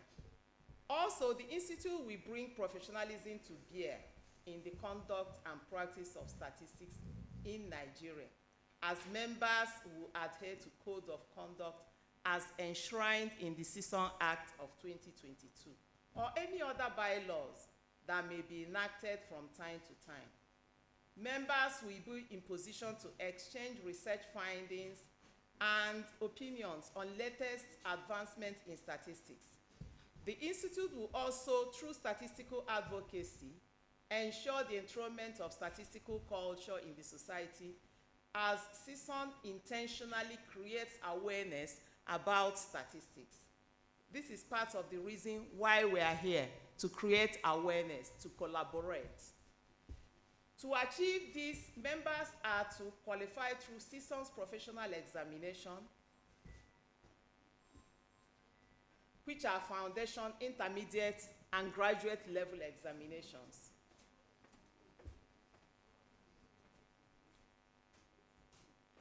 So one might ask, what are the benefits of this accreditation? Accreditation has been recognized as something that is beneficial to both members of the statistical community who will attend the status and to those who benefit from the work professional statisticians do.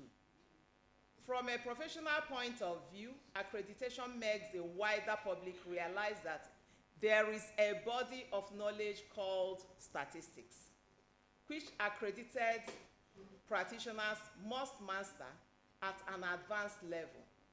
They are also expected to have applied such knowledge competently and ethically through practice for several years.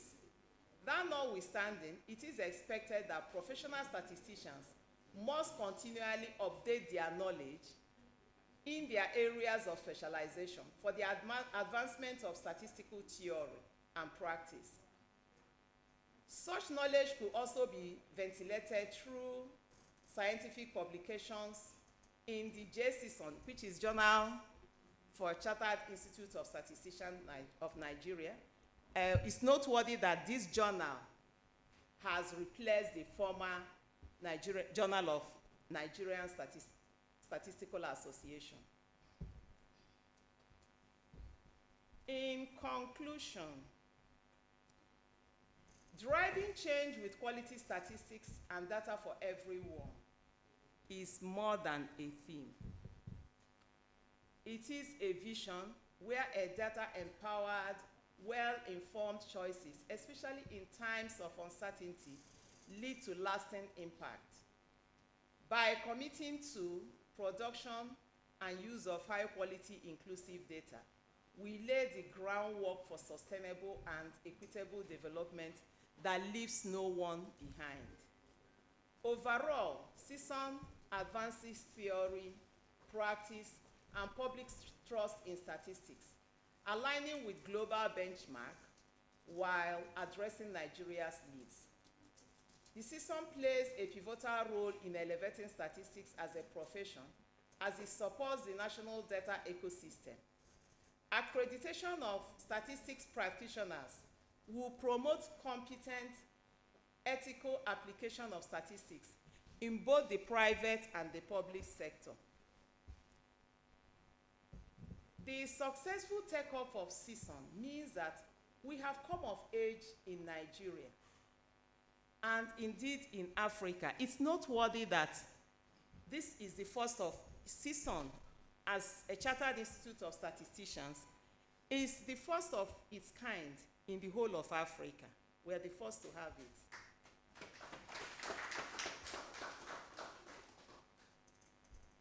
So may I have the privilege to leave you with some slogans as we are celebrating the World Statistics Day today. Good data leads to better decisions and better future. Everyone counts, so include all, empower all.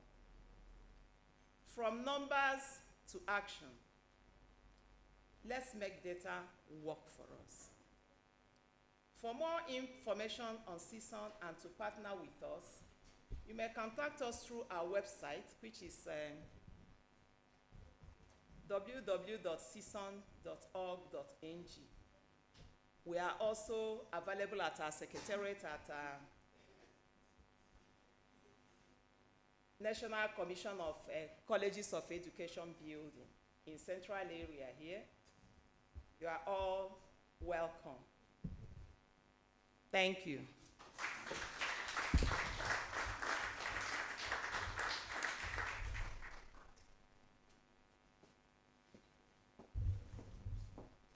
You know, even if you forget everything, don't forget the name Ngozi, because that's why we remind you. Please, let's put our hands together for her once again. At this point, we are on to the final. You know, like in Nigeria, thank God the SG is here. You know, you have noticed that if you are eating food, we always eat the meat last. I don't know what it is. But I think this is what we have done in this program. Because even me, as I'm here, that's where I'm eager to hear. I would therefore kindly request that temporarily we relocate the high table. So the SG and please, where is Ruben? Ben, please give them seats, allocate seats to them, members of the high table, because they are only stepping aside temporarily. It's not permanent. After all, no position is permanent. Even we will die one day. You see what I'm saying? How can I ask my SG to stand up and step down? This work is not easy. Sorry, SG, please. Yeah. Yes, the panel. Don't worry, they only talk and go. You are just.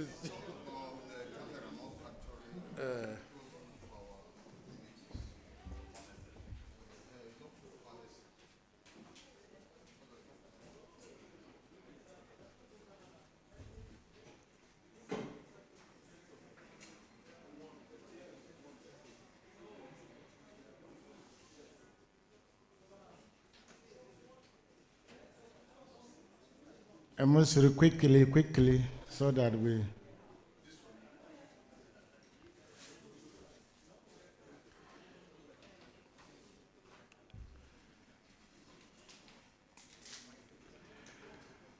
All right, at this point, I will invite the moderator, a seasoned economist, administrator, agenda advocate and inclusiveness of all manners of people. She has represented Nigeria and NBS at both national and international level. Calm, innovative, and decisive. She heads the SDG and International Cooperation Department of the International Statistical Development Department of NBS. My own very sister, an ideal Nigerian woman, proudly a mother with a very beautiful home. Please, let's welcome Anne Ibrahim, the moderator.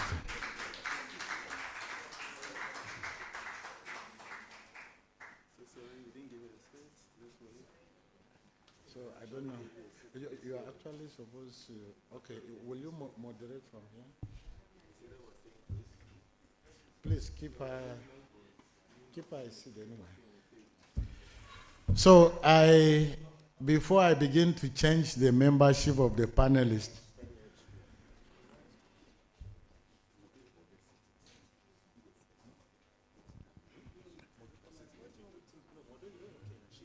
don't confuse my sister. The letter, and please. Okay. All right, so I will allow you before I begin to change the names of those I want to be part of the panel. So, over to you. Thank you, Mr. MC. Please, let's put our hands together for Mr. Nuhu.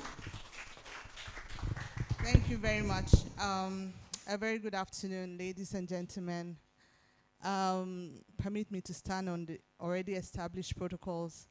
My name is Anne Ibrahim, and I will be moderating this very interesting session where we're going to have seasoned panelists and have discussion on statistics. Happy World Statistics Day celebration. Please, can you say that to your neighbor? Say Happy World Statistics Day celebration.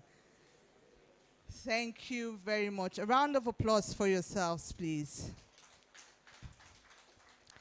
Thank you, my SG, for this opportunity.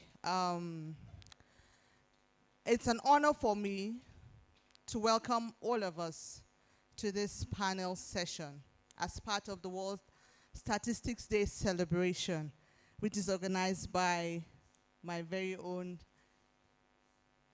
what would I call it now, our own office, NBS, apologies. And the team, like we've heard over and over again, is driving change with or through quality statistics data for everyone.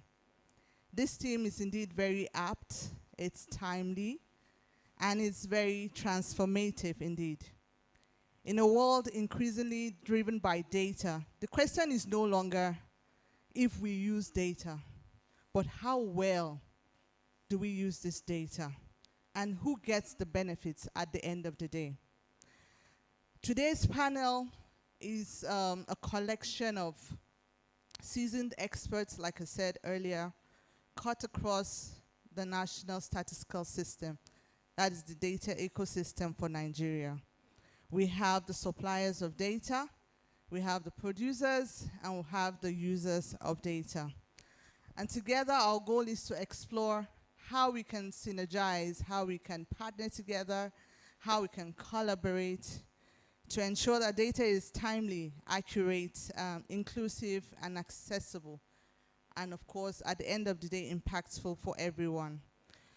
Let's begin right now, and we're going to invite our panelists to the stage. So forgive me, our panelists. I know I had a very robust, detailed info about your bio, but we will just give an abridged version of the bio, please. You can feel free to modify or add one or two when you're making your comments. In no particular order, I would like to invite Dr. Usman Moses Okpanachi.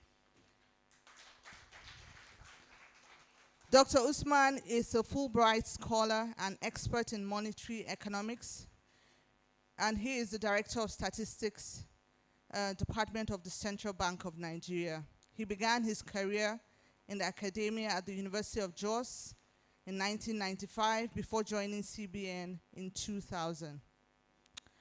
He has served in national economics for Nigeria at UNDP, where he contributed to national economic policy and development planning.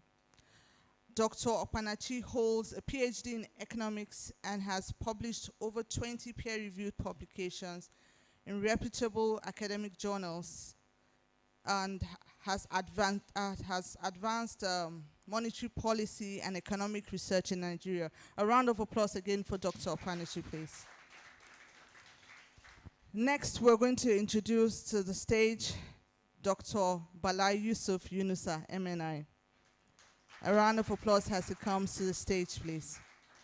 Dr. Bala Yusuf is a development economist. He's currently serving as the Senior Technical Advisor to the Office of the Senior Special Assistant to the President on SDGs, where he provides strategic policy guidance for implementing the 2030 agenda in Nigeria. He previously lectured in international development at the University of Manchester, and he has led the National Millennium Villages Project in Nigeria, impacting over 21 million people. Dr. Bala holds advanced degrees from the University of Manchester and is a member of the National Institute following his completion of the NIPS Senior Executive course. Another round of applause for Dr. Bala, please. Next, we're going to welcome to the stage Dr. Paul Alaje. A round of applause as he comes forward, please. Dr. Paul is a highly respected Nigerian economist known for his expertise in economic analysis, policy formulation, and development strategy across Africa. He serves as an economist and a partner at SPM Professionals, advising public and private sectors, clients, including state government, international organizations, on fiscal reforms and economic planning. His academic contributions and public influence make him a key figure in Nigeria's economic transformation. Another round of applause for him, please. Next, we're going to welcome on stage Dr. Godday Ebun. Please, a round of applause as he comes forward. He's a distinguished statistician who earned his BSc, MSc, and PhD in statistics from Nnamdi Azikiwe University, Awka. He has played key roles in digitalizing university systems and serves as a consultant on data analysis for various organizations. He's a fellow and member of multiple professional bodies and has held leadership roles in Nigeria's Statistical Association. Dr. Ebu is a prolific scholar with over 60 publications. He now serves as the foundation president of the Chartered Institute of Statisticians of Nigeria. Please, a round of applause for Dr.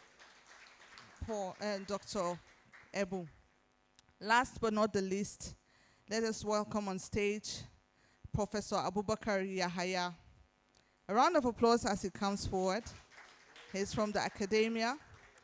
Professor Abubakar Yahaya from Katsina State is a distinguished academic in Department of Statistics from the renowned Ahmadu Bello University, Zaria. He holds multiple degrees, including 2 PhDs. Yes. In statistics and management science and operations research from ABU Zaria and Lancaster University, UK. He's a professor of statistics. He's the first professor of statistics from Katsina State. Another round of applause.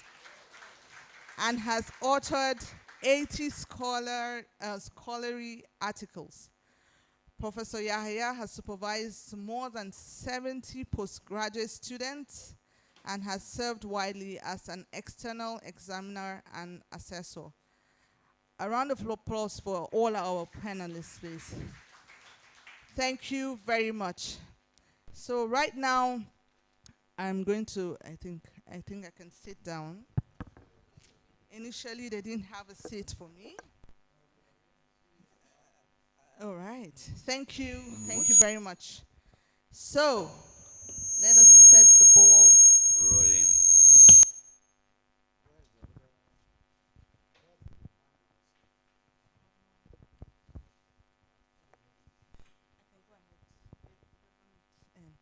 Okay, I hope it doesn't. Apologies for that little glitch. So, our dear panelists, you're most welcome. We're very honored to have you in the National Bureau of Statistics and to sit on this panel. We envisage that we're going to have very interesting and very engaging, informative conversations on how to move the data ecosystem of Nigeria, produce quality statistics, and of course move the national statistical system in Nigeria forward. So we're going to begin, and sorry about that, but we were pressed for time, so I want to appeal that when you make your submissions, it should be very brief and straight to the point. Starting off, we're going to begin with a question that is cross-cutting. Everyone will make a remark at this point. So we've been talking about quality statistics, we've been talking about change, we've been talking about inclusivity, we've been talking about leaving no one behind. What is it in your own perspective, from your own view as a supplier of data, as a producer of data, as a user of statistics, what does quality statistics and data for everyone mean? In answering that, I want to also suggest that you give us an example of how you use data in your sector or in your own personal life and how that helped to inform change. So starting off, I want to start from the very end. Professor Yahya, if you don't mind, let us start with you. Yes, so the floor is yours. Thank you very much. So, yes. Okay.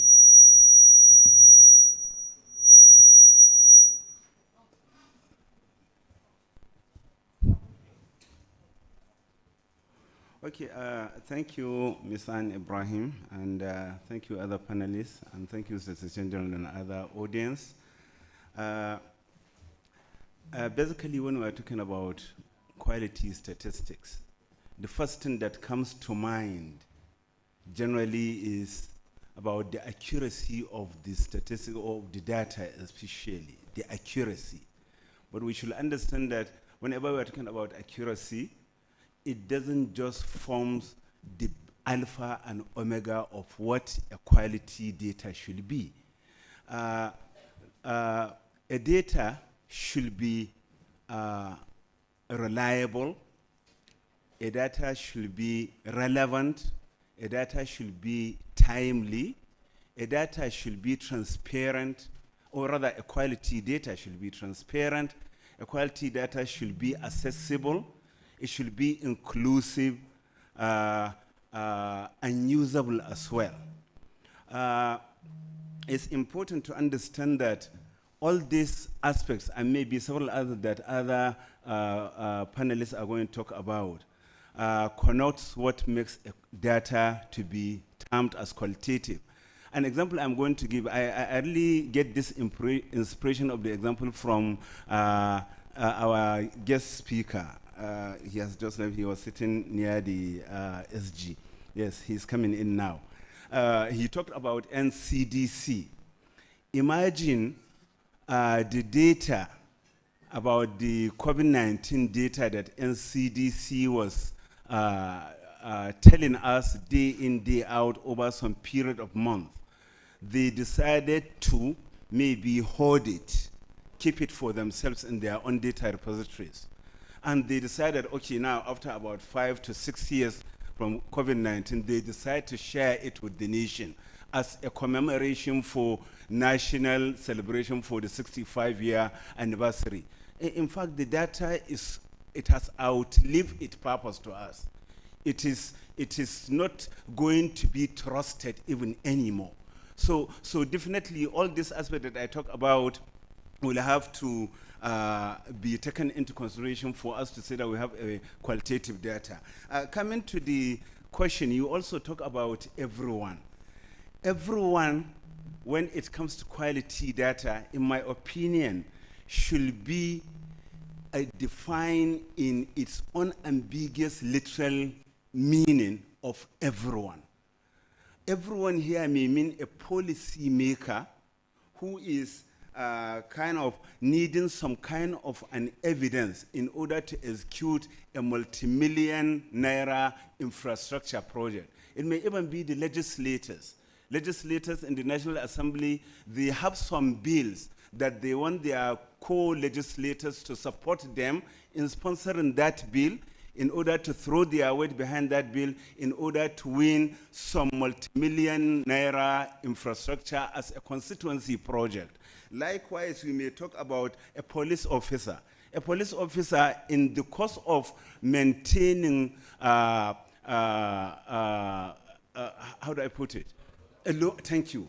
In the course of maintaining law and order, they go extra mile to clear the society of criminals.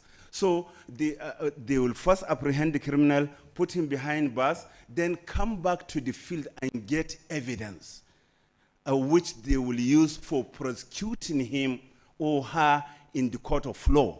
So that collection of evidence is, whether it is understood or not, is statistics in play.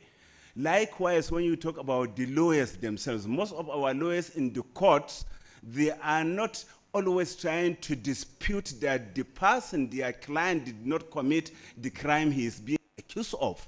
But mostly what they do is to convince the judge and other members of the jury that the data provided by the prosecution team was obtained under duress, so it's unreliable. Fantastic. Thank it's you. It's unreliable. Thank you. All right. Thank you so much. Thank you so much for those very strong points and the examples that you've shared. Very, very insightful indeed. So next, I will bring on board Dr. Okpanachi. So please kindly share your views on what you mean by quality statistics for everyone, and give us an example as regards to your own sector, how you've used data and how it has really transformed, you know, the narrative. Thank you. You have the floor. Thank you so very much, moderator. This is Ibrahim. And our gratitude to our host, the NBS, for convening this very important meeting. Now, I know time is precious here. Yes. And so I would zero in on just two other elements of data quality. Right. Taking for granted that we are on the same page with Prof. He has actually enumerated very many other qualities. So I'd like to speak about timeliness of data, timeliness and relevance, as a matter of fact. And I'm doing this from the perspective of the institution I represent. Now, data production is one element of a continuum. Now, and that continuum becomes whole or becomes impactful when you have other sub-elements present. Right. So timeliness is one of those. Now, if, for example, the data that underpinned our intervention during COVID-19 hadn't been available then, and probably became available after we were all possibly dead, then that data ceases to be relevant, right? So from there, I move into the sphere of relevance. That data is a means to an end. It is not an end in itself. Fantastic. And therefore, every piece of data must convey certain information that makes it useful for whoever is in position to make decision or to take action to take that action. Now, from the central bank's perspective also, combining the two factors now, maybe you're aware, maybe you're not. The Monetary Policy Committee of the Central Bank meets minimum of 6 times in a year. And in each of the months that the committee meets, the meeting happens during the 3rd week of the month. It is not by accident. That period was chosen because the committee and the bank directly wants to target the release of CPI information by NBS. Fantastic. So if SG decides tomorrow to release CPI in the 1st week, I can assure you that MPC will move. You see how dependent, you know, that institution is, you know, in terms of the release of real sector data, which comes from the NBS. Now to conclude about everyone, a lot has been said about this, and it's about moving data access to data, from the group of the elites to everyone. Everyone needs data, whether we actually realize that or not. And we're talking about actual data and also derived data. The farmer in my village wants to know what the outlook for rainfall, in the next couple of months will be, for him to be able to program planting. Exactly. As a child, I grew up in the countryside, where people will plant and they go praying, so that first rain will be followed by subsequent other ones. Some instances, everything gets burned because they lack data to be able to make informed decisions. So here we're looking at a vision of a world that will, hopefully, with everybody acting together, will be built on some sort of equity in terms of availability and access to data. Thank you so much. Thank you very much. I like the submission that data is not a means to an end, but an end, not a means to an, it's a means to an end and not the other way. And also the fact that, of course, the farmers in our villages need data. So everyone needs data for informed decision making. So next, I'm going to bring on board Dr. Goodday for you to share your thoughts on quality of statistics and an example. Thank you very much. Okay, thank you. Do I really have any other thing to add when other scholars have already given their view? Okay, not taking anything out from what Professor Yaya have said and Dr. Panachi have said. My own perspective is just, in the language of, if you look at the language of the official statistics and data governance, the qualities of good statistics have been outlined. And permit me to quote our guest speaker, the person of our one and only CEO of our consort, The Edge. I applaud you, I thank you, for your scholarly presentation. In that particular presentation, you gave us data in line with the IMF framework and the UN fundamentals of official and data governance. They gave attributes or the qualities of data to be dimensioned into 6 parts. And you gave them vividly to us. You commenced by giving us number 1 to be talk about what do we mean by data relevance. Data must be relevant. And you went ahead to say that apart from data being relevant, you mentioned the second one, which is about what? Accuracy. That data must not just be relevant. In terms of relevance, you can talk about in terms of measurement. Measures. What do people really need it for? You went ahead to give us the second one, which is about what? Accuracy. Data is not just being released because it's data everywhere. That data must be accurate. And we normally say this in that whatever you get is garbage in, garbage out. This is not so. And garbage in, garbage out mean that these days of social media, everybody posting no manner of things, saying this and that. And we said for you to say, allude to whatever that is posted on social media, you need to do what we call fast check. Why are you fast checking? You want to validate this data that is rail out on daily basis. Are they actually accurate? You are looking at accuracy. Like you mentioned, someone can give an information under duress. So will you be relied upon? Can it be tendered in court? If it's presented in court, will court admit it, or will it be struck out? Exactly.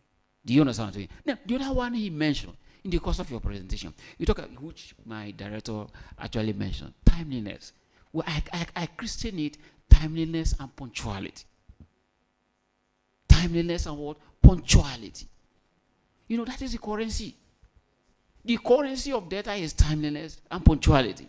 Right. Look, there are critical decisions that must be taken on real-time basis. And if real-time data are not available, those decisions cannot be taken. Exactly. I agree. So, can you just... And the one that I want to mention, which, I mean, they didn't mention it because of their presenting of the quality of data, it's about data integrity. Integrity. Integrity. Right. Data must have integrity. Thank you. And now, the question you asked, about the example. Yeah, about the example. Yes. Look, I want to come back home to our institute, Chartered Institute of Statisticians of Nigeria. Right. We normally have lots and lots of programs. So I call our program chair for planning, research, and statistics. I say, you want us to have a program? He said, yes. I said, good.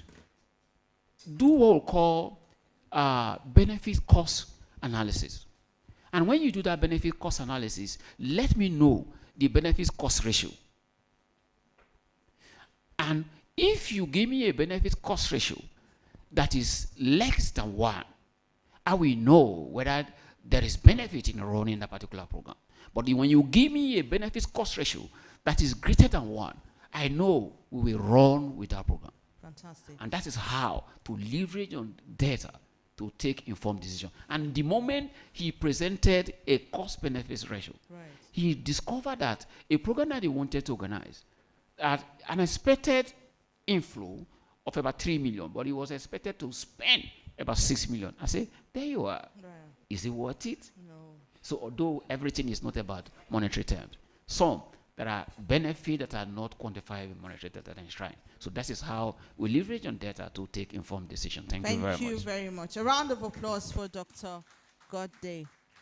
Next, thank you for the emphasis on timeliness. Thank you for the emphasis on accuracy and that very clear example on how, benefits cost analysis help to inform your decision. Next, we're going to Dr. Bala. Can you share your thoughts? I know they've spoken about the quality of statistics. If you don't have anything to add to that, you can just go straight on to the example. Thank you very much.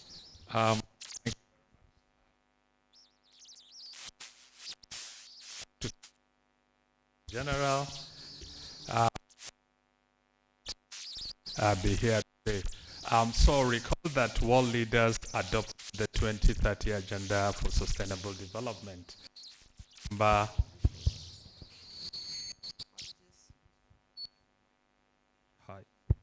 Okay, so recall that world leaders adopted the 2030 Agenda for Sustainable Development in September 2015. The 2030 Agenda envisions a present and a future that is economically sustainable, socially inclusive, and environmentally resilient. That vision was expressed through the framing of 17 Sustainable Development Goals, 169 targets, and 230 key performance indicators. Yes. So I've agreed with all the qualities of a good data. Right. Credibility, reliability, but we are here adding inclusion because we need to know, in fact, the transformative promise of the 2030 Agenda is to leave no one behind. Absolutely. And you cannot fix what you can't measure. We need to know who is left behind, where are they, their agenda, their income status, and all of that. So for us, for me, quality means all the three: credibility, reliability, timeliness, but then inclusion. So I would like to end here. Thank you. Thank you very much. Thank you for that last addition on inclusion. The need to leave no one behind and to achieve the 2030 Agenda. So next we're going to have Dr. Paul to share his thoughts on, why we need quality statistics, or what you think it is, and who is everyone, and an example. Over to you, sir. So very much for having me. First of all, I must thank the Statistician General and the Chief Executive Officer of the National Bureau of Statistics. We've seen a lot of changes, improvement, more statistics that were not in place before. We've seen that under your leadership. For those of us who are watchers of the economy and we follow it squarely, we must thank you and your team for making this available to us so that we can have a robust debates and also find a way to make our economy better. And thank you, sir, for your wonderful paper presentation. I will only hope that will be available for those of us to have, please. It's very important for us so that we can make reference to it. Thank you so very much also, all the panelists and our moderator. I would say that how many women has looked at their mirrors today? If you have looked at your mirror today, how many? Everybody, women, but Plus I'm the sure men. that Plus the men. No, not all of us. I'm sure not all of us. Men, I'm sure there are some men here who have forgotten to check the mirror today, true of us. Listen, the mirror of every nation is its statistics. Correct. If you want to watch how your nation is performing, you don't need to call on the president or the governor or senate president or anybody. I want to see, should I invest in this nation? What is inflation saying? What is unemployment saying? What is poverty saying? What are all these saying? So the reliability to add to all wonderful contribution that my co-panelists have mentioned, how reliable is what has been mentioned or has been released by the agency of government or private sector for that matter that has made such reports. So because it's a mirror, you know how dear a mirror is in your bathroom when you're naked, that thing that you look at, that is how important statistics is. So when people say statistics is air that we breathe, it's important we put it in context. I'll give you an instance, as you have said, I should mention an example. I have privilege of advising one of the subnationals in Nigeria, especially one in the North Central. Okay. And the chief executive there said, we are so broke a state, we don't have money. And I said, Your Excellency, so I was with the commissioners and all top government officials. I was with them for 3 days. On now, they can invest in education, health, and other critical sector in the state. Now, the question is, we've heard all that you told us, but we don't have money. I said, but you have money. They said they don't have money. Okay. I said, you have money. They said they don't have money. I said, I see real estate all over your state. I said, can we collect the data? They said there is an agency that works with National Bureau of Statistics. I said, do they have data for you? Lo and behold, the most recent data is about 2 years ago. I said, and you said, until you get your data correctly, your money will not be there because the age we live in is the age of numbers. Right. Lo and behold, part of the persons that came were people who regulate house registration and all those. Most of the houses in GRA don't pay any money. They don't pay land due, they don't pay anything. We said, let's go and pick the numbers. When we pick the numbers, we now realize that even some of the persons that claim they paid, they were using old receipts, joining things together, going to a computer center to make things together. Right. So I said, Your Excellency, if we collect the numbers, I will show you the money. If you are willing to invest in data, money will come. So for me, now the revenue, the IGR of the state has increased because they've decided to invest in numbers. And if you don't work with numbers, forget it, money is not going to come from anywhere. Thank you very much. Fantastic. That is very, very interesting, and thank you for sharing that example, because obviously that helps to transform the IGR of that country, of the state rather. You are speaking about reliability. So before we go on to the other questions, I want to go back to you again. You know, most times when we have you on the TV, you're an economist, you're the friend of the Bureau, and you keep telling us sometimes when we produce data that we are comparing apples and oranges. But we want to understand. I'm sorry, I'm not putting you on the spot, but it's just an opportunity for us to really understand what you mean. Because sometimes, you know, you were involved. You and I know, most people in the room know, we did our CPI rebasing, and we have also, we use our new labor force methodology. And you were part of the process. So what happens, so not to pick on you specifically, but just to say that what happens when all the stakeholders were involved from beginning to the end of a process, and then data is churned out, and then we hear this statement like you are comparing apples and oranges, and then we hear data of, you know, MBS Cook's data, you know, all of that. You were part of the whole thing. So I just want to ask you, how do we address this concern that when we do proper, data production from beginning to the end and make it very inclusive, but then we come back and then we hear this comment? How do we address it? Before I go on to the next question. I Thank think you. this is a question I've tried to run from. I didn't know that I will have to answer the question where it matters the most. But I'm going to respond to it. Now, when we say that we are comparing apple with banana, we are not talking about the process. Okay. The process is correct. All right. That's not what we are referring to. Now, in statistics and economics, I'm privileged to have read statistics also, but I completed my degree in economics. Then I went further to finance, then PhD in finance, now the second PhD in economics. Fantastic. So I'll be speaking holistically to what, for those of us who are researchers here, we understand. There are two things. When we say that we are comparing a base year, the base year and what is a basket of commodity that we are consistent with will definitely change once that base year is changed. Right. And that is why the Secretary General said on TV that this reduction is not about your price reducing in the markets. Exactly. You see, that statement is what journalists, they are my friends, because I'm also in the media, everybody threw it away. They are now saying that, why is it that price is still high, but the numbers? I said, but listen to what the Secretary General said. That is where you are now comparing apple with banana. So it's not targeted. Because the base years are different. That's number one. Number two, the base year that we chose, you need to now go and query economic realities at that time. What is the growth rate of that year? What is the inflation of that year? And I said that when you start projecting what economic number will be based on the number that is just released, you need to wait year on year. That is when you have a fair knowledge, a balanced knowledge in economics of what has happened.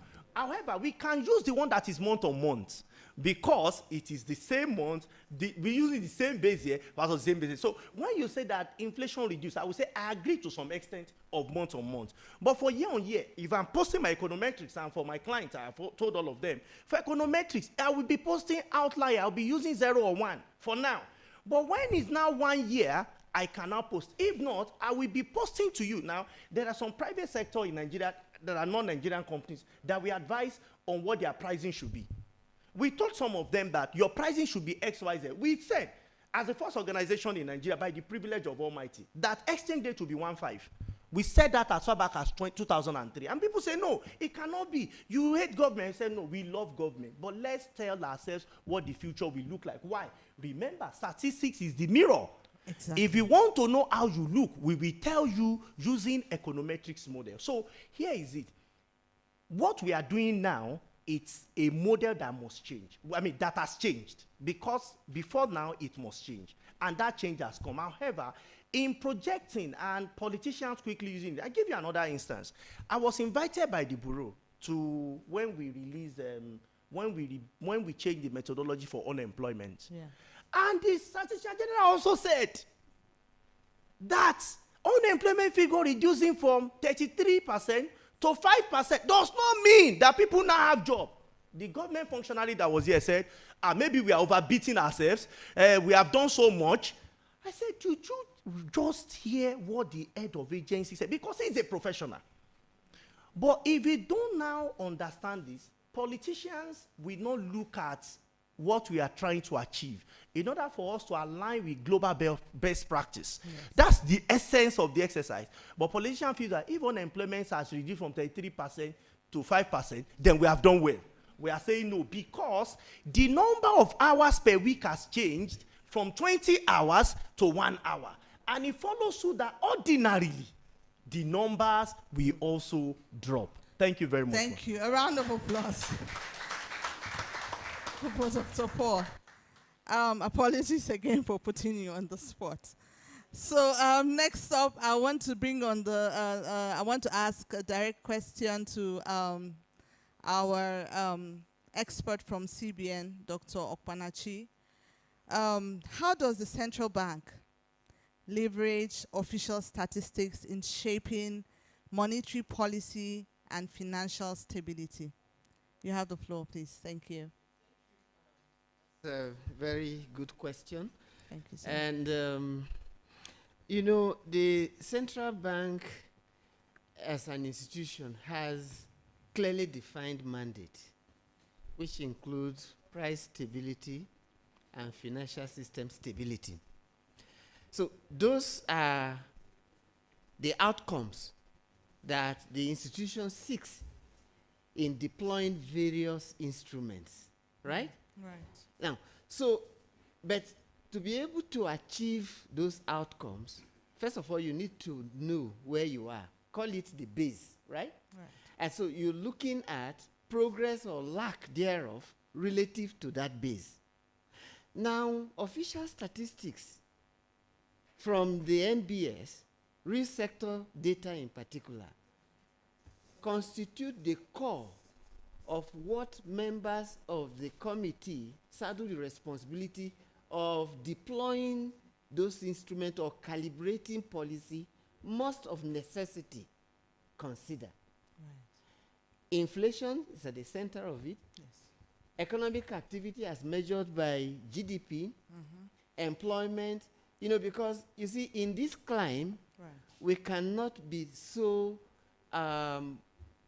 price-centric to the detriment of other developmental goals of the economy. Exactly. So while looking at prices, consumer prices, the central bank is also interested in what happens to growth, what happens to living standards, and so on. So these statistics from here and others that are produced in-house, don't forget, CBN is also a producer of some official statistics.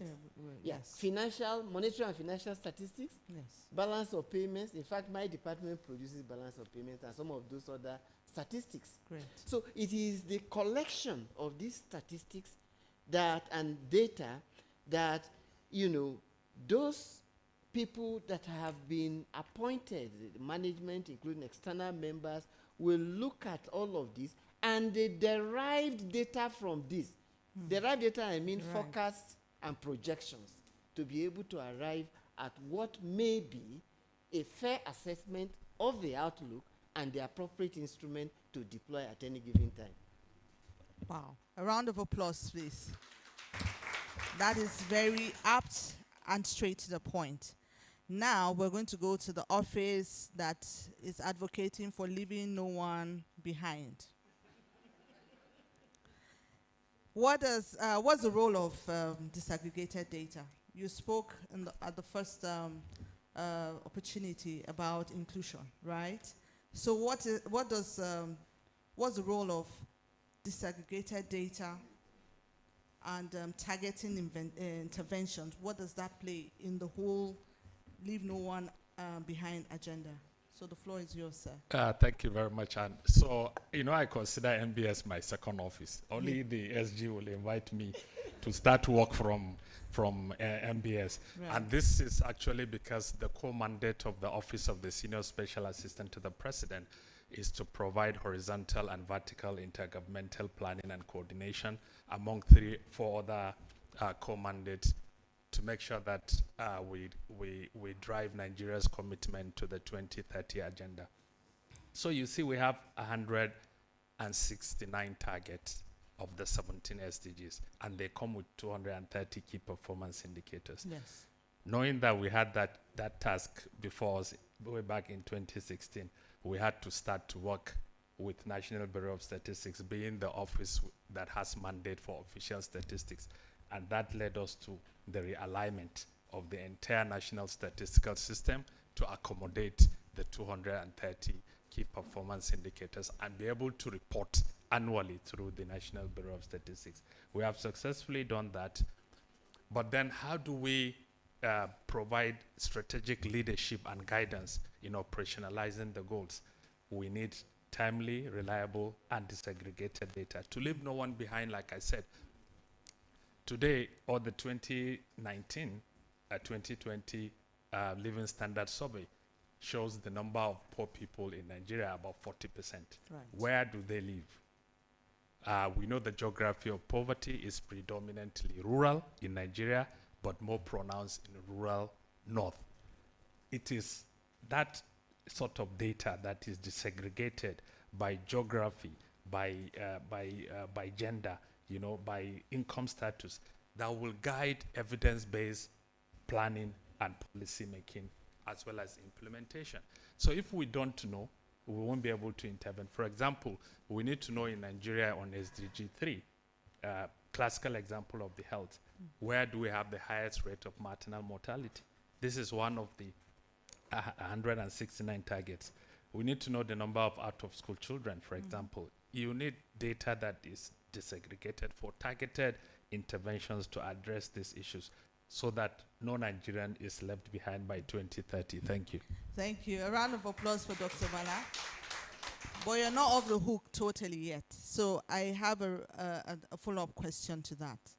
I know, I'm aware of some of the intervention that the office has, you know, done to different wards, different local governments. So I'm just curious, did you use data in, you know, those interventions? Because we know ambulances, a lot of, you know, rehabilitation was done at different, what drove that? What was the, you know, and is this intervention across all the 36 states plus FCT? Okay, thank you very much. And you are giving me less time and you are challenging me the sorry. more, because I took it for granted that it was the use of credible, timely, and disaggregated data since we began the alignment of the National Statistical System that has been guiding us. We did the independent evaluation of priority SDGs 2019 to 2020. And every year, we relied on the data coming from the National Bureau of Statistics to guide our interventions. Of course, we aptly captured the intervention the office is doing across the country, but it was the evaluation of SDG 3 that made us understood, for example, that in some parts of Nigeria, no matter the health facilities you provide, you are unable to change health outcomes. Because, for example, in the part where my mother come from, in somewhere in Jigawa, it is considered as a sign of weakness for a pregnant woman to deliver in a health facility.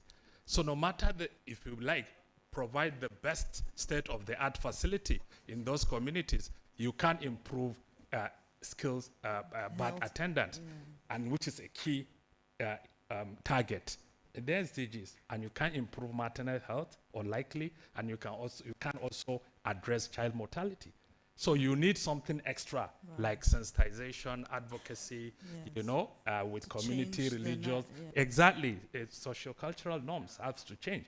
So even if you invest the best of resources in terms of facility and human resource for health, you might or likely improve that. So it's the data that will provide that. Fantastic. And also the geography I've talked about in terms of poverty, where it's hunger more prominent, and all of that. So if we have the whole time, we then can discuss the interventions. No, that's okay. Thank you. A round of applause for Dr. Bala, please. So next we're going to bring on board the academia. So Prof, you know, when we read your bio, it was quite intimidating.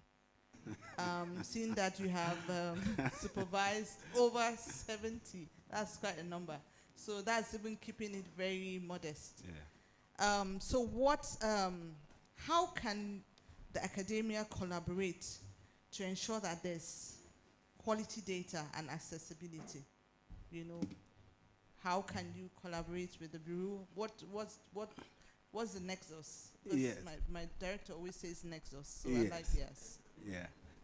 Sincerely speaking, academia has been, in my opinion, very key in the production of Nigeria data ecosystem, in the sense that from the word go now, each and every one of us is privileged to be here because he has passed through one institution or the other. Each and every one of us, irrespective of whether you are in MBS or you come from the Nigerian Immigration Service or you are a journalist or whatever. So the academia should try as much as possible. From our own perspective, we are always ready to answer the call of government agencies as well as other non-governmental agencies in order to offer our help in moving their processes forward. But most of the time, the academia tend to take a back stage in a way. We are always, most of the time, comfortable to be observers rather than being participants most of the time, because we feel that we are contented. We have already produced the graduates and they are there in the job market. They are doing what we should be naturally doing. Yeah. So sincerely speaking, of course, I believe we should go beyond that. One, we should be seen to have a handshake with the governmental and non-governmental agencies, right, especially in training the statisticians we produce and the data scientists we produce, that academia should be invited to give them kind of constant training in order to better their own workflow in the place they are doing their work. Because most of the graduates we produce, when they leave the four corners of a classroom, they tend to get detached with what is going in the academic arena. So sincerely speaking, it's important if that is further institutionalized, that is making the universities as like training hubs for statisticians across MDS, governmental agencies, and other non-governmental agencies.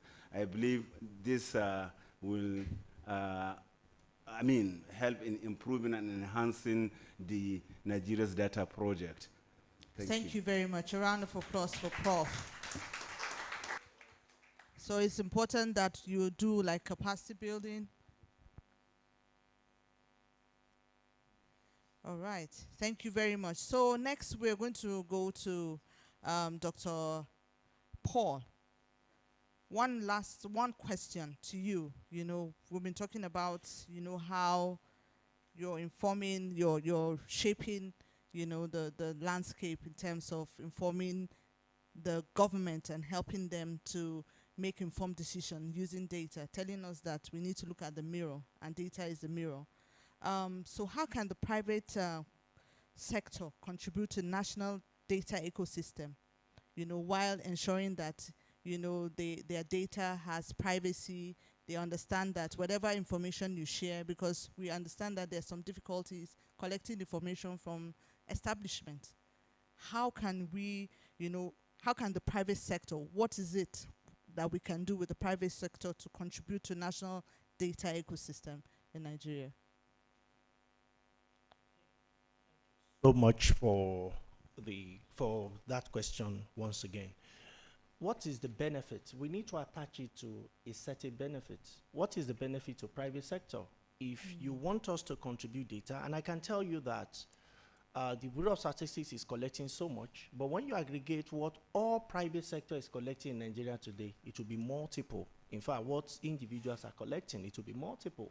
And that is why I would love to use this opportunity to say something, because I don't know if you still have members of the press here.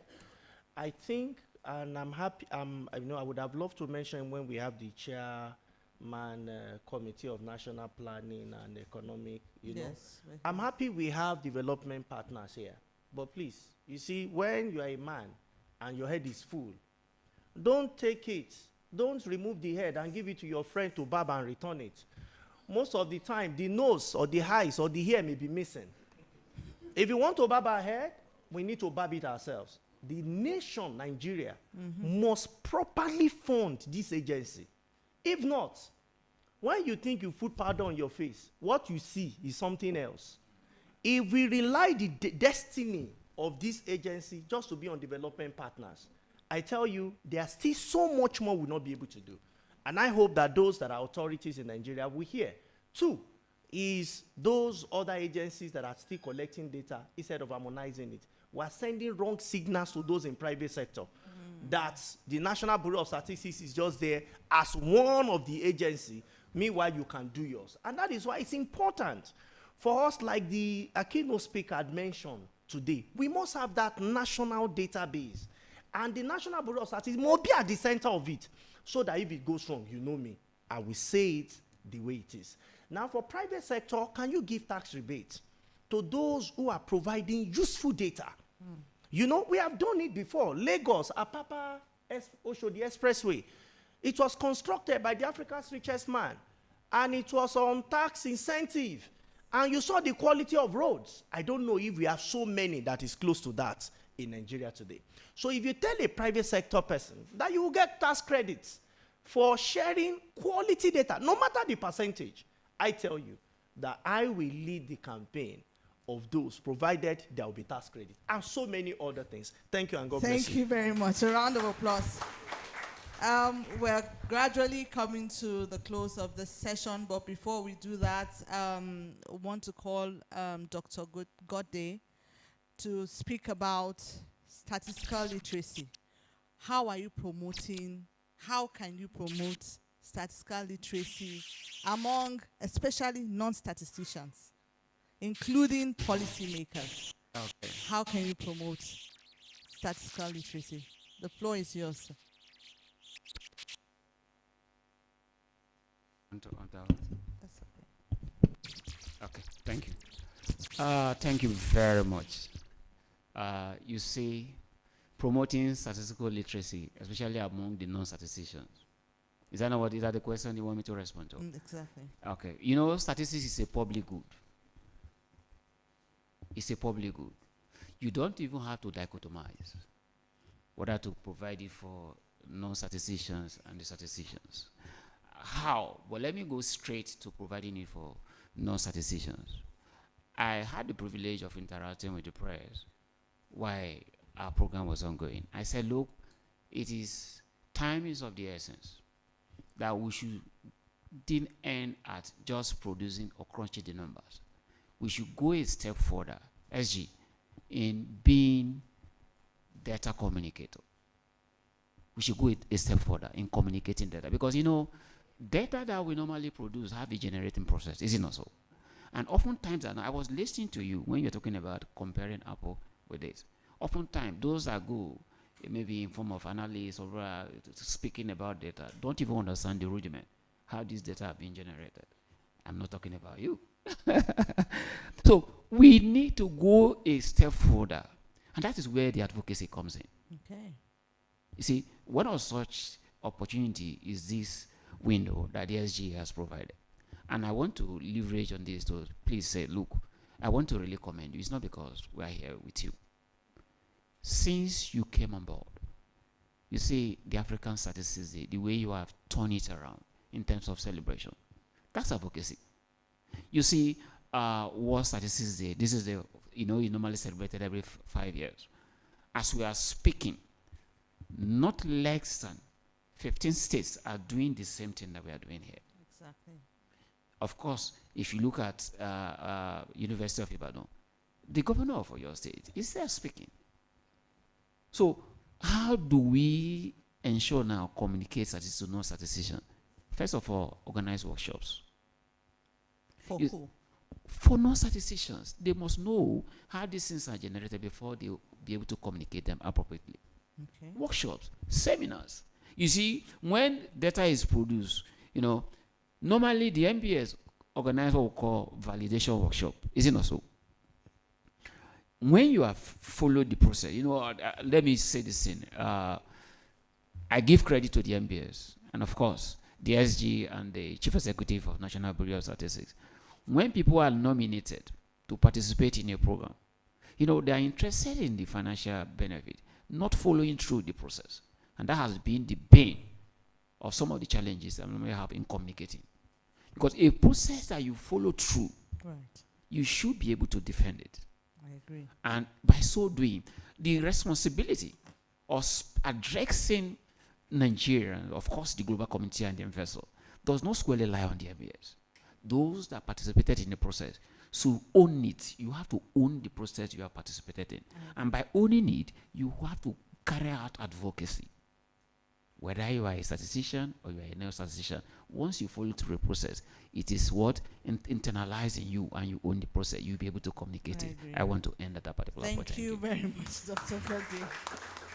Just to say that we've gotten a lot of insightful information. We've talked about workshops, but just to add that MBS, the SG, conducts a lot of workshops, especially for journalists, for different groups, sensitization.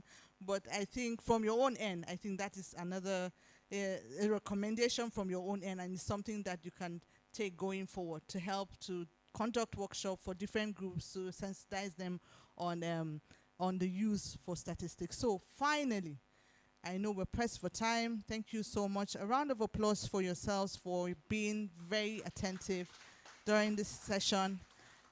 So final question. So to each and everyone, we have just 1 minute to respond to this. If you could change something in the data ecosystem of Nigeria, what will it be? Dr. Goody, you have your one thing. One thing. It's not different from what has been advocated here, and it is not different from the fundamental gap that we have all acknowledged. Connectivity and collaborative work. Data must be galvanized to be in one system. So and that system, all of us, because it's a public, will have access to it. Thank you very much. Dr. Bala, you have the floor. Okay, thank you very much. I will just say strengthen the capacity of the National Bureau of Statistics. The capacity, what I mean is the organizational competence of the National Bureau of Statistics so that they can deliver on their core mandate. Thank you. Thank you. Let's hear Dr. Okpanachi. Not so different from what the last speaker said, but I will add to that the state statistical bureaus. Those are institutions that are perhaps nearest to where the tire meets, the tar. A lot of the statistics that we collect come from. So those institutions need to be strengthened and enabled to complement what the NBS is doing at the center. Fantastic. Thank you very much. Prof? Ms. Anne, my own submission is going to center largely on this inclusiveness. This inclusiveness, without it, then the marginalized communities will just be considered as just mere data points in our own Nigeria's data ecosystem. So this inclusiveness and also this data literacy is very important. We put this as some of the things that we are going to pursue vigorously. Thank you very much. Thank you very much. Dr. Paul? I would love to anchor on what our keynote speaker, what he said regarding having that national, I want to call it API, where private sector, public sector, federal, states, and local government, especially local government, can have access to data, also share data, collect, share, and we have it as a national platform. And this will not happen until three things are done. One, empowered National Bureau of Statistics, beyond just giving us CPI, unemployment, funding is required. There are so many other things we can do when we look into it. Number two is position National Bureau of Statistics as that organization that coordinates the entire data collection and distribution in Nigeria. Thirdly, other agencies of government must be willing. Like we have seen what Central Bank is saying and doing, and it's true. When I look at when MPC is meeting, truly it has been third week. So it's not a coincidence. If other agencies of government, including police, I give you an example. I know we are out of time. A criminal in Oyo, because somebody has mentioned Oyo State Governor Seyi Makinde, commits crime and runs away and goes to Benue. Does makes makeover. We have enough people that can do makeover. Does makeover, changes, and commits another crime and leaves that place, go to Sokoto. Please, how do you identify this person? Data will help us, because data is not just what is happening in unemployment, even our biometrics, until National Bureau of Statistics becomes that score where they say somebody has committed crime, and there could be a crime department under Bureau of Statistics that say, okay, can we have the personal biometric, and they check, it's the same man that committed crime in Ogbomosho that went to Otukpo, and it's also in somewhere in Sokoto, you know, and it's the one that committed crime in Arkila in Sokoto. We know that, okay, so we have been looking for the same crime. Not that because it has implication on us. We now say that Nigeria, everywhere people are committing crime, not knowing that it's just an individual who'll be fomenting trouble to make the nation improve. But most importantly, to appear improved. Because there are two different things. Exactly. You know why? Perception is more important than reality. I'll see you in the future. Thank you very much.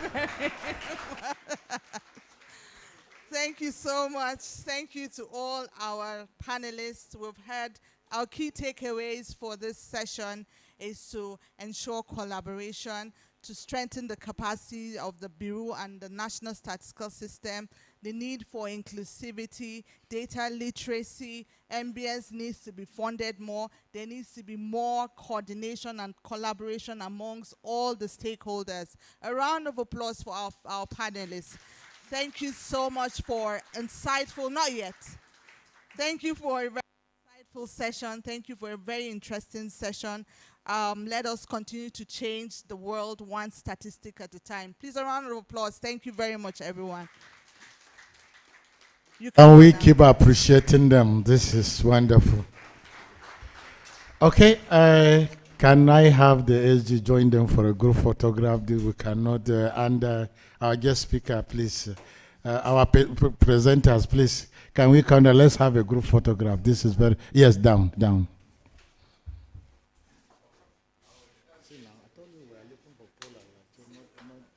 Not SPF. Yes, at the center there.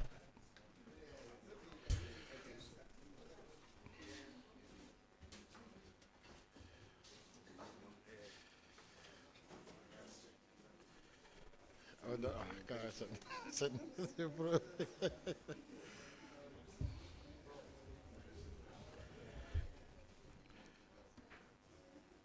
It takes an intelligent CEO to also put intelligent people together. I think this is what has happened. While they are doing the photograph, if you look at through your program, you will see this one. Please scan it, the QR code, scan it. We expect that within the next 1 minute you answer questions that will help us better. Please turn to the back of your Is it different from this one? Okay. To your daughter. Okay. The questionnaire is on the Jota, not on the program. Please, just scan it.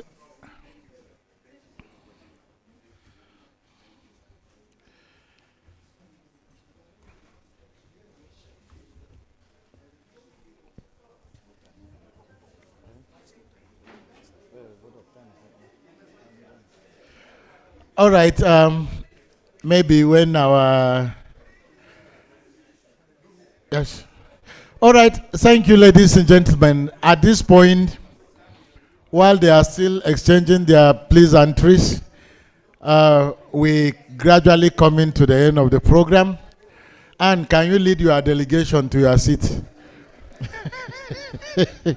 Yes, because you are the one that brought them up, so you should be able to take them back to their seat. They will listen to you more. Thank you, distinguished ladies and gentlemen. Before we... Okay. Please, it is very, very critical we answer these questions. And we'll be looking forward as I'll invite Mr. Ben Ufuru, the head of corporate planning, for the vote of thanks. Where is Ben Ufuru?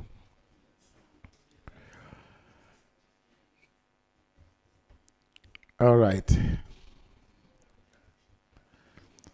I can see you are wearing the World Statistics Day celebration t-shirt. Good afternoon, the guest speaker. Good afternoon, our panelists. Good afternoon, the invited guests and our partners. All protocols duly observed. My name is Benjamin Ufuru. Head Corporate Planning, Division, National Bureau of Statistics. On behalf of the Statistician General and CEO, National Bureau of Statistics, the Director, the Chief Host, Chief Austin Ayakura, CISON, Chartered Institute of Statisticians of Nigeria, we wish to say a big thank you for honoring our invitation. And it is our prayer that as you go back with a message, driving change with quality statistics and data for everyone. And just before I leave, I want us to take a second look at the logo. Look at the logo. The logo is round. You have a green line, rather a blue line. And in the blue line, what does it mean to us? It means the celebration of today is all over the world. It is global. And when we're talking of celebration, we're talking of oneness. We're also talking about a focus. What is the focus? The focus is statistics is being celebrated. The world is celebrating statistics.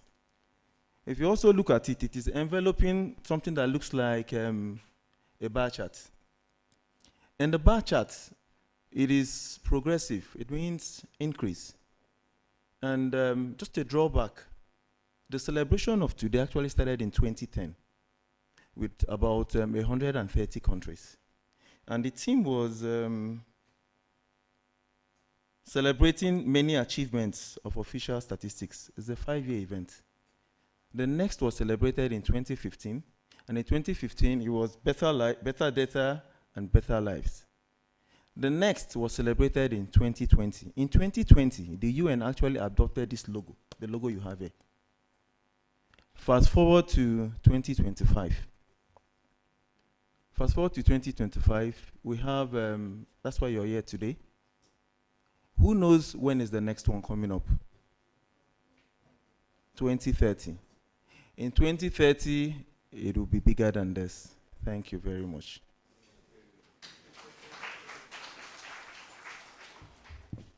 That will be, in the next 5 years, someone here will be president, others will be governors, and some other would have died. Sorry. That's the reality of life. Well, distinguished ladies and gentlemen, we have finally come to the end. Let me use this opportunity to appreciate the Statistician General of the Federation for the opportunities and for the insight, innovative thinking, gathering all this caliber of people, of personalities. If there was anything I would have wished to change here, is possibly how this panelist session can be the first item so that all of us gain knowledge. And on this note, I say, may we rise for the national anthem. It will be the third stanza of the national anthem, which is our closing and as a prayer for us to go. The national anthem, please, from the room. O God of all creation, grant this our one request. Help us to build a nation where no man is oppressed, and so with peace and safety Nigeria may be blessed. May we say amen as we depart. Thank you very much, everyone. And